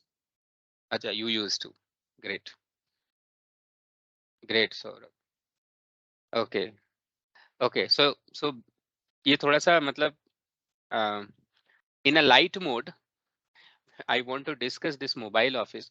Those who don't know, and I think majority of people don't know about Airtel mobile office, but इतना इसके लिए मुझे थोड़ा सा जर्नी ले चलना पड़ेगा आपको। पुरानी जर्नी में क्यों ले चल रहा हूँ, क्योंकि स्टोरेज का ग्रोथ हमें समझना पड़ेगा और स्टोरेज के टाइप के इन्वेंशंस क्यों हुए डिफरेंट यूज केसेस के लिए, वो हमें समझना पड़ेगा, राइट। तो देखिए इंटरनेट का अभी जियो आने के पहले, अभी जियो आ गया तो सबकी वाट लग चुकी है, विच इज एक्सपेक्टेड। लेकिन उसके पहले जब इंटरनेट की इंडिया में शुरुआत हुई थी, जबकि केवल 2G था, 3G दूर दूर तक नहीं था, बहुत ज्यादा पुरानी बात नहीं है, 2006 2007 की बात कर रहा हूँ। उस टाइम में हमारे पास, इनफैक्ट 2006 के भी पहले 2005 के आसपास में, उस टाइम में इंटरनेट के दो ही तरीके थे। मोबाइल का तरीका तो था नहीं, था भी तो केवल उस टाइम रिलायंस आया था, CDME वाला जो हैंडसेट हुआ करता था, एक खूंटी वाला, उस वाले हैंडसेट से सीरियल केबल लगा के हम लोग डायल अप कनेक्शन बना के यूज करते थे। और वो जो इंटरनेट की स्पीड थी, you would be surprised, it was 54 kbps, not more than that. उसके अलावा ऑप्शन क्या था, हमारे पास टेलीफोन की BSNL की लैंडलाइन हुआ करती थी, उसमें डायल अप कनेक्शन बनते थे और मॉडेम लग के आते थे। अगर कोई ब्रांडेड कंप्यूटर आप खरीदो तो उसमें इंटरनल मॉडेम लग के आते थे और उसमें टेलीफोन जैक का ऑप्शन होता था, और वो मॉडेम भी जो होते थे उनका स्पीड हुआ करता था 54K, यानी 54 kbps। और जब वो डायल होते थे तो ची ची ची कुर कुर कुर ऐसा आवाज आता था, और तब जाके वो कनेक्ट हुआ करते थे, स्पीड वही उतनी थी, राइट। उसी टाइम में जीमेल भी आया था 2005 के आसपास में। जीमेल आया था तो उसमें सब्सक्रिप्शन फॉरवर्डिंग के टाइप पे हुआ, इनविटेशन के ऊपर जीमेल हुआ करता था। मेरे किसी फ्रेंड ने जीमेल बनाया तो वो मुझे इनवाइट करेगा तभी मैं साइन अप कर पाऊंगा। So those were the eras, okay. वो मैं आपको क्यों बता रहा हूँ, क्योंकि उसी टाइम में नेटवर्क जो स्टोरेज है उसका भी कुछ इन्वेंशन था। तो उस टाइम में ये मैंने एयरटेल का मोबाइल ऑफिस इसलिए डिस्कस किया क्योंकि फिर थोड़ा सा GSM जो हैंडसेट हुआ करते थे सिम कार्ड वाले, CDMA में सिम कार्ड नहीं लगता था, बिल्ट इन हुआ करता था। लेकिन जो GSM हैंडसेट हुआ करते थे, जो आज के जमाने में सिर्फ GSM है, CDMA गायब हो गया है, तो GSM वाले हैंडसेट में, सिम कार्ड वाले में एयरटेल लाया था एक मोबाइल ऑफिस का पैक, 400 रुपए का आता था और उसमें अनलिमिटेड चलता था। लेकिन एक साइमनटेक का अगर 100 MB का फाइल डाउनलोड करना होता था, एंटीवायरस डिफिनीशन, हमको उस टाइम साइमनटेक का एंटीवायरस डिफिनीशन हार्डली 35-40 MB तक के आते थे, ओके। उसको डाउनलोड करने के लिए मैं रात भर लगा दिया करता था और सुबह जाकर डाउनलोड होता, और गलती से अगर कभी बीच में कनेक्शन ब्रेक हुआ गया होता था तो मेरी दूसरी रात काली होती थी। So that's how it was. और मोबाइल ऑफिस में अनलिमिटेड इंटरनेट मिलता था। नाउ यू कैन इमेजिन कि सारी रात डाउनलोड होता था तब जाके 100 MB डाउनलोड हो पाता था। And now you can imagine कि with your cell phone 100 MB is you are able to download within a possibly 5 seconds or 10 seconds, right? So this is a revolution which has happened. Similarly, उस time में जब, और movies जब आया करती थी तो वो केवल CD लाइब्रेरीज में मिलती थी, और उस टाइम वो पायरेटेड कॉपीज के जमाने थे। नई मूवीज कोई आई, अभी आज नई मूवीज आई तो आपको टेलीग्राम पे मिल जाता होगा लिंक्स, राइट, इमीडिएटली मिल जाता है। समटाइम्स ऐसा होता है कि कोई मूवी आई तो इमीडिएटली रिलीज होने के, कल थिएटर में लगनी है, आज ही आपको लिंक्स आ गए और आपने मूवी देख ली, राइट, चाहे कितनी भी बड़ी हो। इनफैक्ट अब तो आप 4K की मूवीज डाउनलोड करते हो जो कि 8-8 GB की होती है, वो भी आप डाउनलोड कर लेते हो, 8-8 GB की मूवीज एंड देख लेते हो। लेकिन उस टाइम में हमारे लिए पेन हुआ करता था, 700 MB की CD आती थी, and that was also a problem. तो किसी ने अगर खरीद लिया CD, राइट, और पायरेटेड वाली कॉपीज रिलीज होने के बाद, जब वो मार्केट में आती थी CD वाले के यहाँ, और उसके बाद खरीद लिया उसको, वो सबसे पहला काम क्या करता था, अपने, उसके पास अगर कंप्यूटर है या डेस्कटॉप है तो वो उसमें सबसे पहले कॉपी कर लेता था उसको, ISO इमेज बना के या NRG इमेज बना के, या फिर सीधा उसको VTF फाइल जो हुआ करती थी फोल्डर, उसी को कॉपी करके अपने पास रख लेता था। और उसके बाद होती थी शेयरिंग। यहीं से कंसेप्ट शुरू होता है स्टोरेज का, जो मैं आपको समझाना चाह रहा हूँ, राइट। तो there are 3 types of general storage. एक स्टोरेज जो है उसको हम बोलते हैं फाइल सिस्टम स्टोरेज। और यहाँ ध्यान से समझिएगा, उस टाइम में शेयरिंग का, उस वीडियो के शेयरिंग का तरीका क्या था? इंटरनेट नहीं था, बल्कि जैसे हम 3 लोग हैं, तीनों एक ही रूम में रह रहे हैं, या मान लीजिए हम फ्रेंड हैं, आपके पास मूवी आई तो आप बोलेंगे हाँ भाई मेरे पास आ गई है, right. So then I will step into your house and then वहां पे हम इंटरनेट से, या तो वायरलेस तो उस टाइम नहीं हुआ करते थे, केबल लगा के मैं आपके कंप्यूटर पे यहाँ रन पे जाऊंगा, मेरा जो स्क्रीन होगा उसमें रन पे जाऊंगा, और रन पे जाके डबल बैकस्लैश के साथ आपके आईपी एड्रेस को करके इंटर करूंगा, और आपका जो आप डी ड्राइव में आपने मूवीज रखी है, मूवीज का फोल्डर राइट क्लिक करो तो उसमें शेयरिंग का ऑप्शन आता था, आपने शेयर कर दिया, right. And then I am accessing it. Not only me, but अगर एक लोग और चले गए तो वो भी उसको एक्सेस कर सकते थे simultaneously, right. So what type of storage I am talking about here, what type of this server and client storage system we used to establish, but we never know कि हम एक फाइल सिस्टम सर्वर सेटअप करते थे उस time में, Windows share. We called it as, modern नाम हो गया है CIFS, which is common, stands for common internet file system या फाइल शेयरिंग। बट वो जो था उस टाइम में उसको विंडोज शेयर भी बोलते थे, और वो एक क्लाइंट सर्वर मैकेनिज्म हुआ करता था, राइट।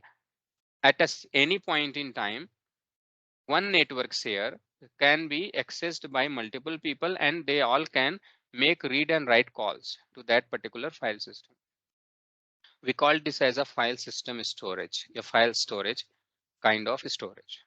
Is second वाला जो इसमें लिखा हुआ है, can be shared multiple resources. Mainly these are the network storage, NFS Linux की दुनिया में, CIFS Windows की दुनिया में। Okay, so now hope you get it कि फाइल सिस्टम स्टोरेज क्या होते थे। दूसरा एक और एग्जांपल, अब मैं आता हूँ ब्लॉक स्टोरेज पे। सो अगर ब्लॉक स्टोरेज की बात करें तो block storage is kind of storage, जैसे आपके पास पेन ड्राइव है, मेमोरी चिप है, वो क्या है? ब्लॉक स्टोरेज है। बहुत अच्छे से समझ में आ जाएगा। अगर वो मूवी वाला फोल्डर शेयर किया हुआ है, आपको उसे अपने लैपटॉप पे खोलना है या माउंट करना है, क्या आप उसमें राइट क्लिक करके फॉर्मेट करते हो? Anyone can volunteer by saying yes and no.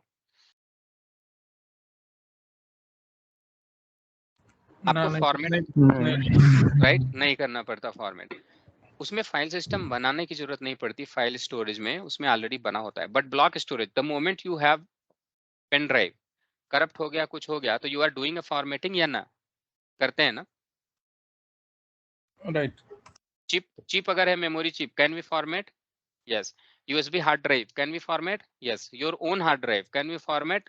Create partitioning? Yes, right? So all the media, yeah, all the types of storage which we can directly attach, pen drive है अगर आपके पास, तो आप एक ही laptop में एक बार में at the same point in time, any point in time, आप उसको एक ही लैपटॉप में कनेक्ट कर सकते हो, दो में एक साथ से कनेक्ट नहीं कर सकते हो, राइट।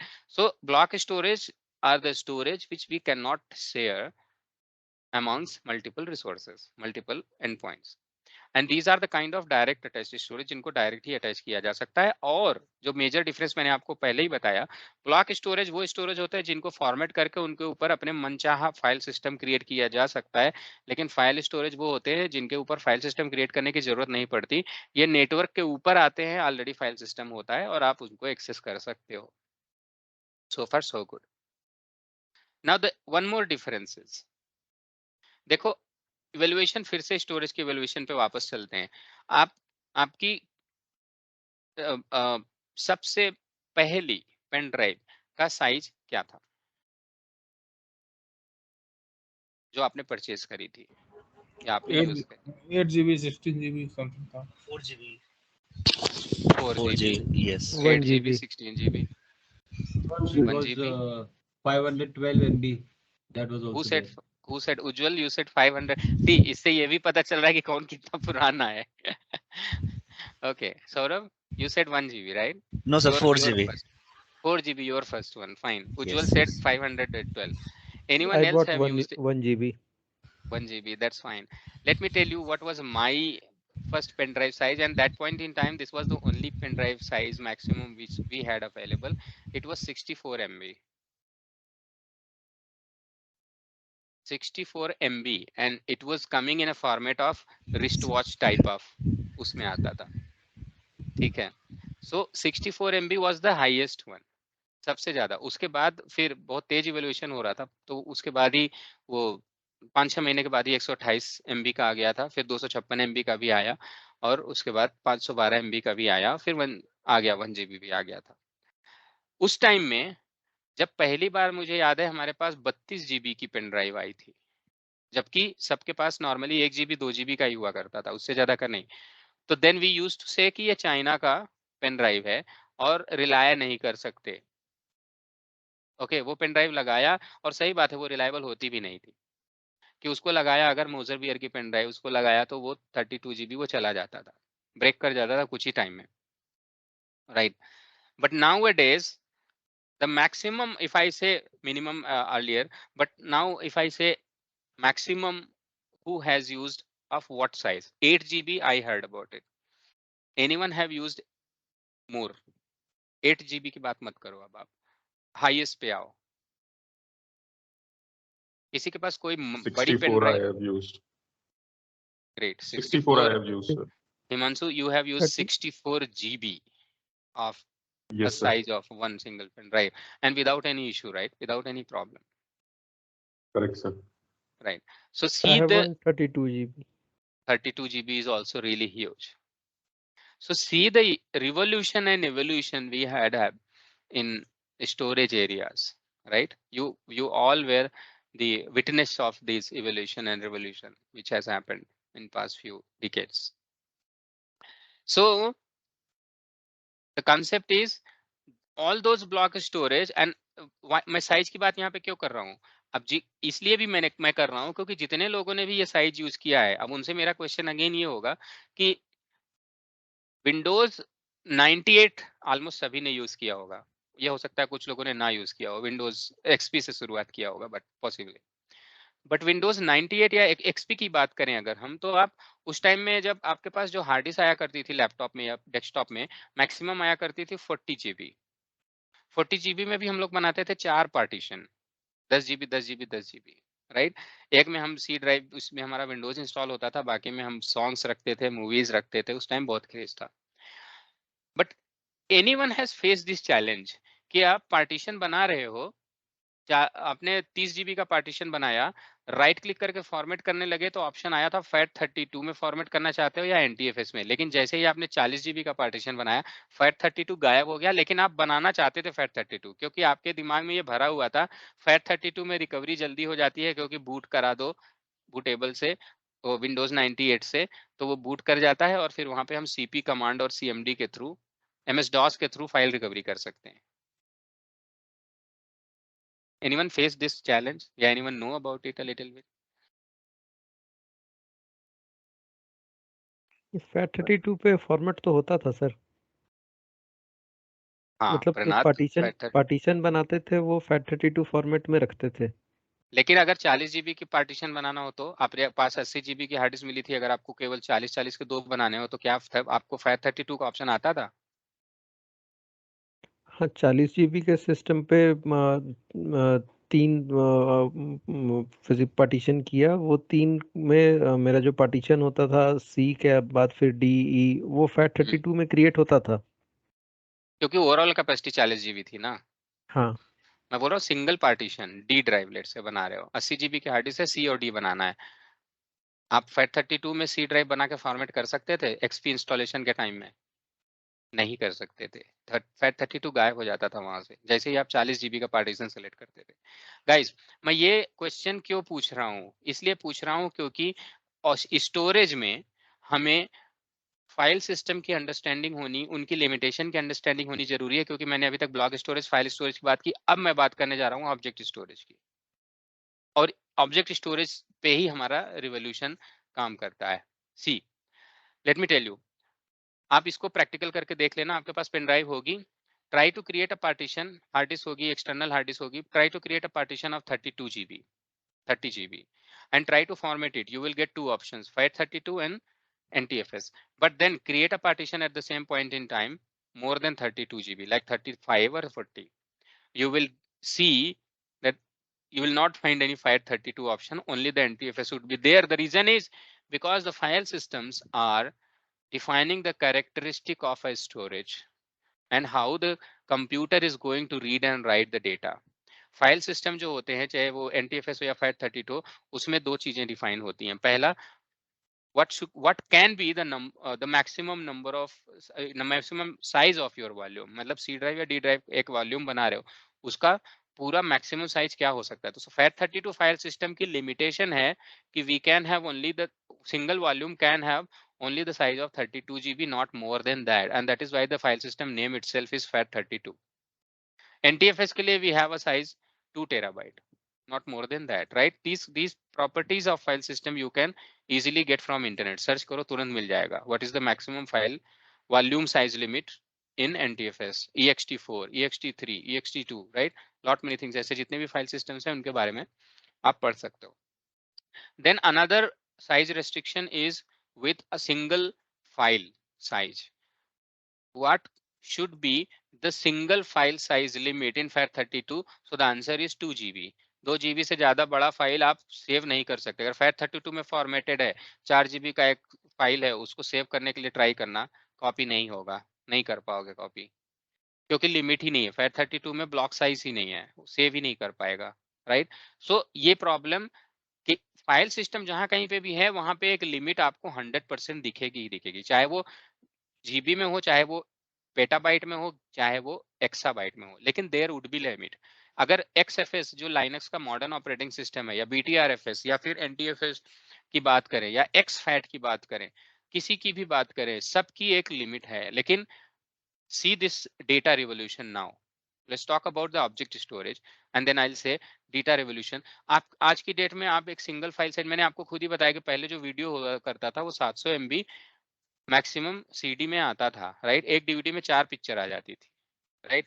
4 GB में, तो 700 MB was the maximum limit. लेकिन अब अगर आप देखो तो what is the normal video file size एक पूरी पिक्चर का? 4 GB, 2 GB, उससे नीचे तो नहीं होता, राइट? 1080p 720p से नीचे तो आप रखते ही नहीं हो, 1080p के ऊपर ही रखते हो, right? So these are the size. The demand YouTube का एक, अगर आप ऐसे आप यूट्यूब पे खुद सर्च करो कि यूट्यूब में एक दिन में कितना डेटा अपलोड होता है, तो लोग जो इतना ढेर सारा वीडियोस बनाते हैं 4K में, राइट, हाई डेफिनेशन में, वो सारे वीडियो जो अपलोड होते हैं एक मिनट के अंदर पेटाबाइट और एक्साबाइट में डेटा, हजारों एक्साबाइट का डेटा गूगल में स्टोर होता है. लेकिन भाई लोग, स्टोर होता कैसे होगा? यूट्यूब भी तो एक एप्लीकेशन ही है ना, वो कहीं ना कहीं से तो डेटा लेता होगा, स्टोर करता होगा. तो इतना सारा डेटा फाइल सिस्टम पे लिखेगा तो ऐसा कौन सा फाइल सिस्टम गूगल यूज करता है या एज्योर यूज करता है? माइक्रोसॉफ्ट वन ड्राइव की मैं बात करूं, अगर वन ड्राइव में कैपेसिटी है 1 GB, लेकिन वन ड्राइव सेम सबको मिलता है, राइट? तो ऐसा नहीं है कि आपके लिए एक अलग हार्ड डिस्क लगाता है एज्योर, किसी और के लिए अलग हार्ड डिस्क लगाता है, ऐसा नहीं है. तो ये डेटा जाता कहाँ पे है, राइट? इतना बड़ा डेटा फाइल सिस्टम ऐसा कौन सा है जो माइक्रोसॉफ्ट ने बना रखा है? So there is no file system. जब हम बात करें अनलिमिटेड या एंडलेस स्टोरेज की, देन फाइल सिस्टम हमें भूलना पड़ेगा. हमें तब चाहिए कुछ नया कंसेप्ट. यहीं पे शुरुआत होती है ऑब्जेक्ट स्टोरेज की. Object storage is a type of storage where we can store objects, multiple objects. तो चाहे वो फाइल 1 KB की हो, वो भी एक सिंगल ऑब्जेक्ट कंसीडर की जाती है. अगर 1 टेराबाइट की हो, 2 टेराबाइट की हो, उसको भी सिंगल ऑब्जेक्ट कंसीडर किया जाता है. यानी object storage is an storage which you cannot mount, you cannot create a file system. Okay, these object storage, you can store anything and everything would be considered as an object, right? और object storage में ये वाला जो last second option है, feature of डीडुप्लीकेशन, ये wrong है, इसके ऊपर ध्यान मत दीजिएगा. मैं बहुत टाइम से सोचता हूँ कि स्लाइड से इसको हटा दूं, हटा भी देता हूँ, लेकिन कौन सी स्लाइड खुल जाती है पता नहीं. तो इसको कंसीडर मत कीजिए. There are 3 points only. जो ऑब्जेक्ट स्टोरेज है उसमें जो प्रोटोकॉल है, जैसे आप देखो CIFS की बात करें तो सांबा है, 44 समथिंग करके प्रोटोकॉल होगा इसका. IP Samba is a protocol, CIFS NFS is a protocol, and वहां पे एक पर्टिकुलर डिफाइंड डेजिग्नेटेड पोर्ट होगा फाइल सिस्टम के लिए. ब्लॉक स्टोरेज के लिए क्या होता है? कोई पोर्ट नहीं होता है, क्योंकि वो डायरेक्ट या तो साटा इंटरफेस से अटैच होगा या पाटा से अटैच होगा या फिर आइसकसी से होगा या कोई इंटरफेस होगा जिसके थ्रू अटैच होगा।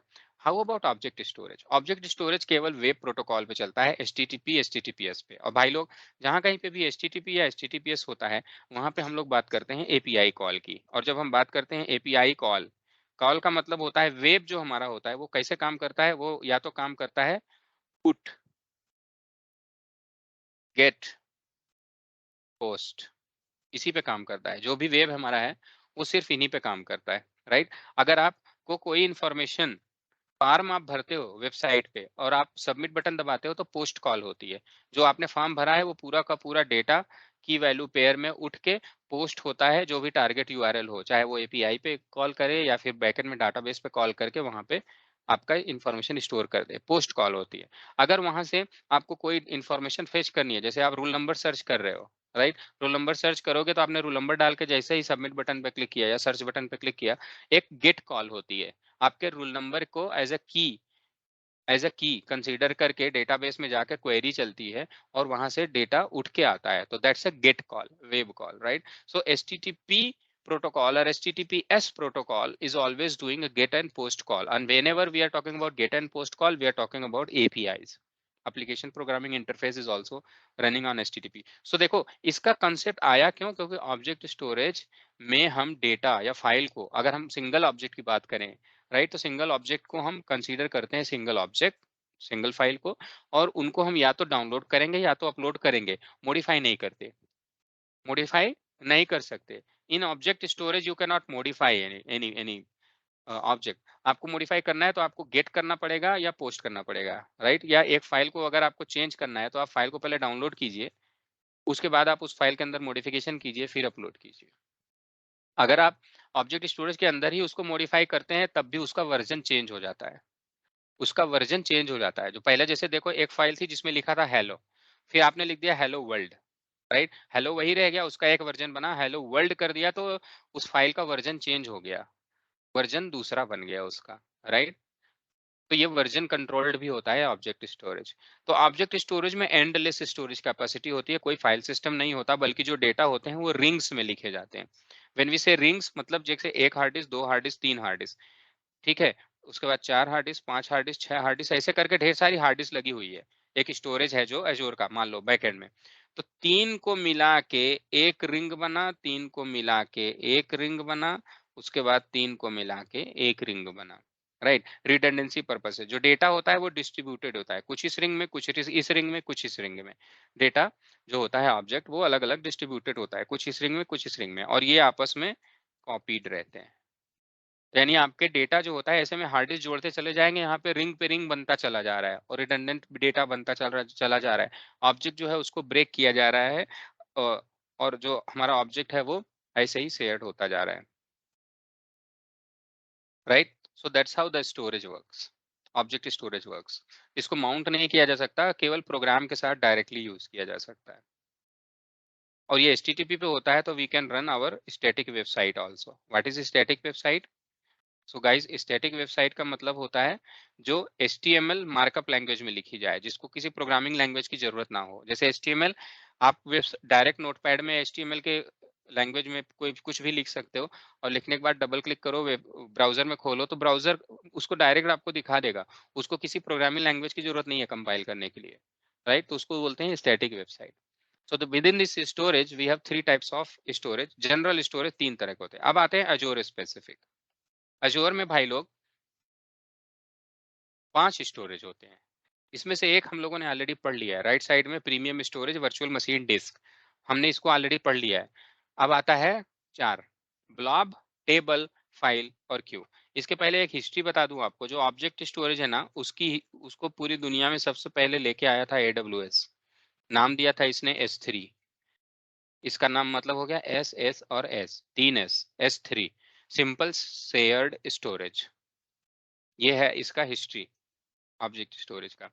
ऑब्जेक्ट स्टोरेज AWS का जो S3 है उसके इक्विवेलेंट हमारे पास अजोर में है, जिसको हम बोलते हैं blob. There is file, file storage जो है वो एक तरह का NFS या CIFS है। मैंने आपसे बोला ना 3 तरह के स्टोरेज होते हैं इन जनरल यहाँ पे, block storage, file storage, object storage. तो एज़्योर में जो ब्लॉक स्टोरेज है वो है ये ब्लॉक वर्चुअल मशीन डिस्क, इस सब ब्लॉक स्टोरेज। देखो 2 कांसेप्ट हैं, एक का नाम है ब्लॉब, एक का नाम है ब्लॉक। ठीक, तो ये ब्लॉक है ये वाला वर्चुअल मशीन डिस्क वाला, ब्लॉब है ऑब्जेक्ट स्टोरेज ये वाला, और एनएफएस है फाइल सिस्टम स्टोरेज ये वाला। तो 3 तरह के स्टोरेज जो मैंने आपको यहाँ पे बताए थे, राइट, ये तीनों हमारे एज़्योर हमको देता है, पहला, दूसरा, तीसरा। बट आपने देखा 2 स्टोरेज और हैं, table and Q. Blob storage आपको समझ में आ गया, this is an object storage and it is being used for storing the unstructured data like images, document, audio file, video file, etc. File system storage or file storage, we talked about it, and we said file storage are a mapping of storage network drive from Azure to virtual machine created in Azure. This is similar to our share network drive like CIFS, Samba, NFS and all. Q and table ये एक special type की storage है, जिसमें से Q का lab हम नहीं करा सकते, क्योंकि क्यू क्या होता है, क्यू का मतलब है लाइन लगाना। लाइन लगाना मतलब जैसे अपाचे काफका, अपाचे काफका क्या है, उसमें स्ट्रीमिंग मैसेजेस होते हैं, टॉपिक्स होते हैं एंड सब्सक्राइबर का कॉन्सेप्ट होता है। जैसे फॉर एग्जांपल गूगल न्यूज, आपके मोबाइल में गूगल न्यूज है, उसमें न्यूज आती है, लेकिन सारी न्यूज, वो न्यूज आती कैसी है, या आपने ध्यान दिया होगा, आपने किसी पे क्लिक कर दिया, आपको उसी से रिलेटेड न्यूज आती है, कैसे आती है। या फिर आप फेसबुक में जाइए, वहां पे ये कैसे आता है, क्योंकि हर जगह पे काफका या स्ट्रीमिंग डेटा का कॉन्सेप्ट है। देखो जब हम स्टोरेज की बात करते हैं तो हमें डेटा की भी बात करनी पड़ेगी। डेटा 2 तरह के होते हैं, बैच डेटा और स्ट्रीमिंग डेटा। बैच डेटा का मतलब क्या होता है, फाइल्स जो आपको पता है कि एक बार जनरेट हुई, बैच में जनरेट हुई फाइल, फाइल में कुछ लिखा गया एंड देन फाइल ट्रांजिशन कर रही है यहाँ से वहां, तो उसको बोलते हैं हम लोग बैच डेटा। स्ट्रीमिंग डेटा का मतलब होता है कि जो डेटा है वो कंटिन्यूअसली जनरेट होता है और अपेंड होता जाता है। जैसे आईओटी सेंसर्स, आईओटी का मतलब इंटरनेट ऑफ थिंग्स। जैसे आपके यहाँ आपके घर में कोई कैमरा लगा है, कैमरा एक आईओटी डिवाइस है, स्मार्ट कैमरा है, राइट। तो क्लाउड में उसकी फीड जा रही है, लेकिन वो फीड आपने क्या रखा हुआ है, सेंसर के थ्रू, मतलब कि स्टोरेज को कंटिन्यू आपका नहीं जाएगा, जब कुछ सेंस करेगा, जैसे कोई एनोमली सेंस किया कि कोई आदमी गुजरा कैमरे के सामने से, सिर्फ जैसे ही वो आदमी का सेंस हुआ तभी वो उसने कैप्चर करना शुरू किया, और जब तक वो आदमी वहां पे है अपनी एक्टिविटी कर रहा है तब तक वो डेटा लेता रहेगा, रिकॉर्ड करता रहेगा। जैसे ही वो आदमी फ्रेम से गायब हुआ, रिकॉर्डिंग बंद हो गई। आज के जो मॉडर्न स्मार्ट कैमरे हैं वो ऐसे ही काम करते हैं, सेंसर हैं लगे हुए हैं उसमें, वो मूवमेंट सेंसर को करते हैं, पीपल सेंस करते हैं आर्टिफिशियल इंटेलिजेंस के थ्रू। बच्चा रो रहा है उस टाइम में केवल रिकॉर्ड करेंगे, बाकी आपको इंटीमेशन भेजेंगे, वैसे नहीं भेजेंगे। So all this kind of artificial intelligence elaboration या इंटीग्रेशन जो हम लोग इसमें करते हैं, उसको हम लोग बोलते हैं IoT, internet of things, right. Alexa, Internet of Things, right? Alexa, shut my door. This is the Internet of Things. So IoT में क्या होता है, कंटिन्यूअस डेटा जनरेट होता है। जैसे हीट सेंसर लगा हुआ है कहीं पे आपके घर में, और वो बता रहा है कंटिन्यूअसली कि आपका जो किचन है उसमें कोई पॉट है, उसके ऊपर हीट कंटिन्यू जनरेट हो रहा है, तो वो कितना। तो जो स्ट्रीमिंग होता है, स्ट्रीमिंग डेटा का मतलब है कि जब डेटा कंटिन्यूअसली जनरेट होता रहे। तो अपाचे काफका एक मेथड है स्ट्रीमिंग डेटा को ट्रांसफर करने का या स्ट्रीम करने का, राइट। ताकि जिसको जो चाहिए, streaming data is a kind of बहती नदी, या काइंड ऑफ स्ट्रीमिंग डेटा को मैं ऐसे समझाऊं ज्यादा अच्छा समझ में आएगा। एयरपोर्ट पे जाइएगा, जब वहां पे जो कन्वेयर बेल्ट होती है जिसपे सबका सामान आता है, आप उसको समझो कि वो स्ट्रीमिंग डेटा का सबसे बेहतरीन एग्जांपल है। क्यों, क्योंकि वहां पे ऐसे ही रैंडमली सब डेटा आता जा रहा है। So all these datas are what, these are the streaming data, यानी सबके बैग आते जा रहे हैं। अब उसमें से जिसका जो टॉपिक है वो अपना टॉपिक उठा ले, कहने का मतलब जिसका भी बैग है वो आप उठा लो, राइट। इस तरह के डेटा को बोला जाता है स्ट्रीमिंग डेटा। लेकिन बैच डेटा किसको बोला जाता है, जैसे अमेजोन वाला आया, उसने प्रिसाइसली आपके सामान को आपके घर पे डिलीवर कर दिया, राइट, उसको हम लोग बोलते हैं बैच डेटा। लेकिन स्ट्रीमिंग डेटा में हो गया जैसे कन्वेयर बेल्ट, कि वहां पे आपका सामान सबका आता जा रहा है, स्ट्रीम होता जा रहा है। तो ऐसे में क्या है, वो बैग जो लगे होते हैं कन्वेयर बेल्ट के ऊपर, वो एक्चुअली क्यू में होते हैं, कतार में होते हैं, वो घूमते जाते हैं कतार में। आप कतार में खड़े हैं, आप लेते जाते हैं टॉपिक, राइट? वैसे ही गूगल न्यूज़ है, आपने टॉपिक सब्सक्राइब किया है एंटरटेनमेंट, तो आपको एंटरटेनमेंट से रिलेटेड न्यूज़ आती रहेंगी। न्यूज़ क्या है? न्यूज़ एक स्ट्रीमिंग डेटा है, कंटिन्यूअसली आता रहता है, राइट? तो इस वजह से उन डेटा को इन बिटवीन स्टोर करने के लिए जो कन्वेयर बेल्ट है, you can consider that is an storage. और एयरलाइन का जो क्रू मेंबर है, वो क्रू मेंबर क्या करता है? उस डेटा को उसमें स्ट्रीमिंग में पुश करता जाता है, राइट? तो इसलिए क्यू जो है वो it's a kind of publisher and subscriber concept. उसके लिए क्यू स्टोरेज यूज किया जाता है। टेबल स्टोरेज जो होता है वो क्या होता है? जिसमें स्कीमा की जरूरत ना हो लेकिन फिर भी टेबल हो, जैसे लॉग। आपके पास लॉग स्टोर होते हैं, लॉग जनरेट होते हैं, तो लॉग को फाइल में स्टोर किया जा सकता है, लॉग को डेटाबेस में भी स्टोर किया जा सकता है। तो लॉग को स्टोर करने के लिए काइंड ऑफ नो एसक्यूएल, उसके लिए हम लोग टेबल टाइप का स्टोरेज यूज करते हैं। तो क्यू का तो हम लोग लैब नहीं करेंगे, लेकिन टेबल का लैब मॉनिटरिंग एंड लॉगिंग में हम लोग करेंगे। हमारे जो मॉनिटरिंग और लॉगिंग होंगे, जब हम उनको इनेबल करेंगे, सेंट्रलाइज सारे के सारे log and monitoring data table type के स्टोरेज में ही जाके स्टोर होंगे। Okay, so anyone have any question in understanding of this storage topic? Okay, so that जो EBS है AWS में, वो यहाँ पे प्रीमियम स्टोरेज है, राइट? वो VM डिस्क है। जो EBS है वो VM डिस्क है, जो EFS है वो यहाँ पे Azure फाइल है, और जो ऑब्जेक्ट है, ऑब्जेक्ट जो बेस्ड S3 है वो यहाँ पे ब्लॉब है। ओके, तो वो वहाँ पे वर्चुअल डिस्क है, right? Okay, virtual disc, file and blob, 3 तरह के स्टोरेज हैं। ओके जी, इसके अलावा भी है यहाँ पे 2, टेबल और Q. Right, okay. Apache Kafka के बैकएंड के लिए क्यू को यूज किया जा सकता है, messaging and publisher and subscriber के लिए, और टेबल को यूज किया जा सकता है जो अनस्ट्रक्चर्ड डेटा है, टेक्स्ट डेटा, जो जैसे कि लॉग को स्टोर करने के लिए। लॉग तो ये फाइल में भी स्टोर हो जाएगा, तो ब्लॉक में भी हो जाएगा। लॉग को अगर आप फाइल में स्टोर करेंगे और 5 GB का है तो you will not be able to open it ना। अगर आप ग्रेप भी करोगे तब भी दिक्कत होगी। तो टेबल में स्टोर करने से you will get an option of query exact log को निकालने के लिए।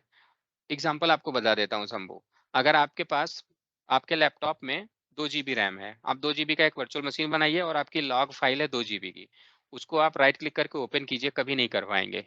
राइट, और बिना वो ओपन किए आप उसको पढ़ेंगे कैसे? क्योंकि वो मेमोरी में लोड होती है, राइट? लेकिन अगर क्वेरी करने का ऑप्शन हो, जैसे कि लाइनक्स अगर यूज करते हैं तो आप ग्रेप कमांड चला के अगर उसी को यूज करेंगे तो वो आपको डेटा मिल जाएगा, राइट? इसको बोलते हैं क्वेरी करना। तो इसी वजह से अगर हम लॉग को डायरेक्ट फाइल सिस्टम पे स्टोर करते हैं तो वो बहुत स्लो होगा, अगर हम टेबल में करते हैं तो वो बहुत फास्ट होगा, क्योंकि लॉट ऑफ डेटा स्टोर कर सकते हैं और क्वेरी करने का ऑप्शन रहेगा to get the meaningful data. इसीलिए टेबल को स्टोर किया जाता है लॉग के लिए। So to answer this your question,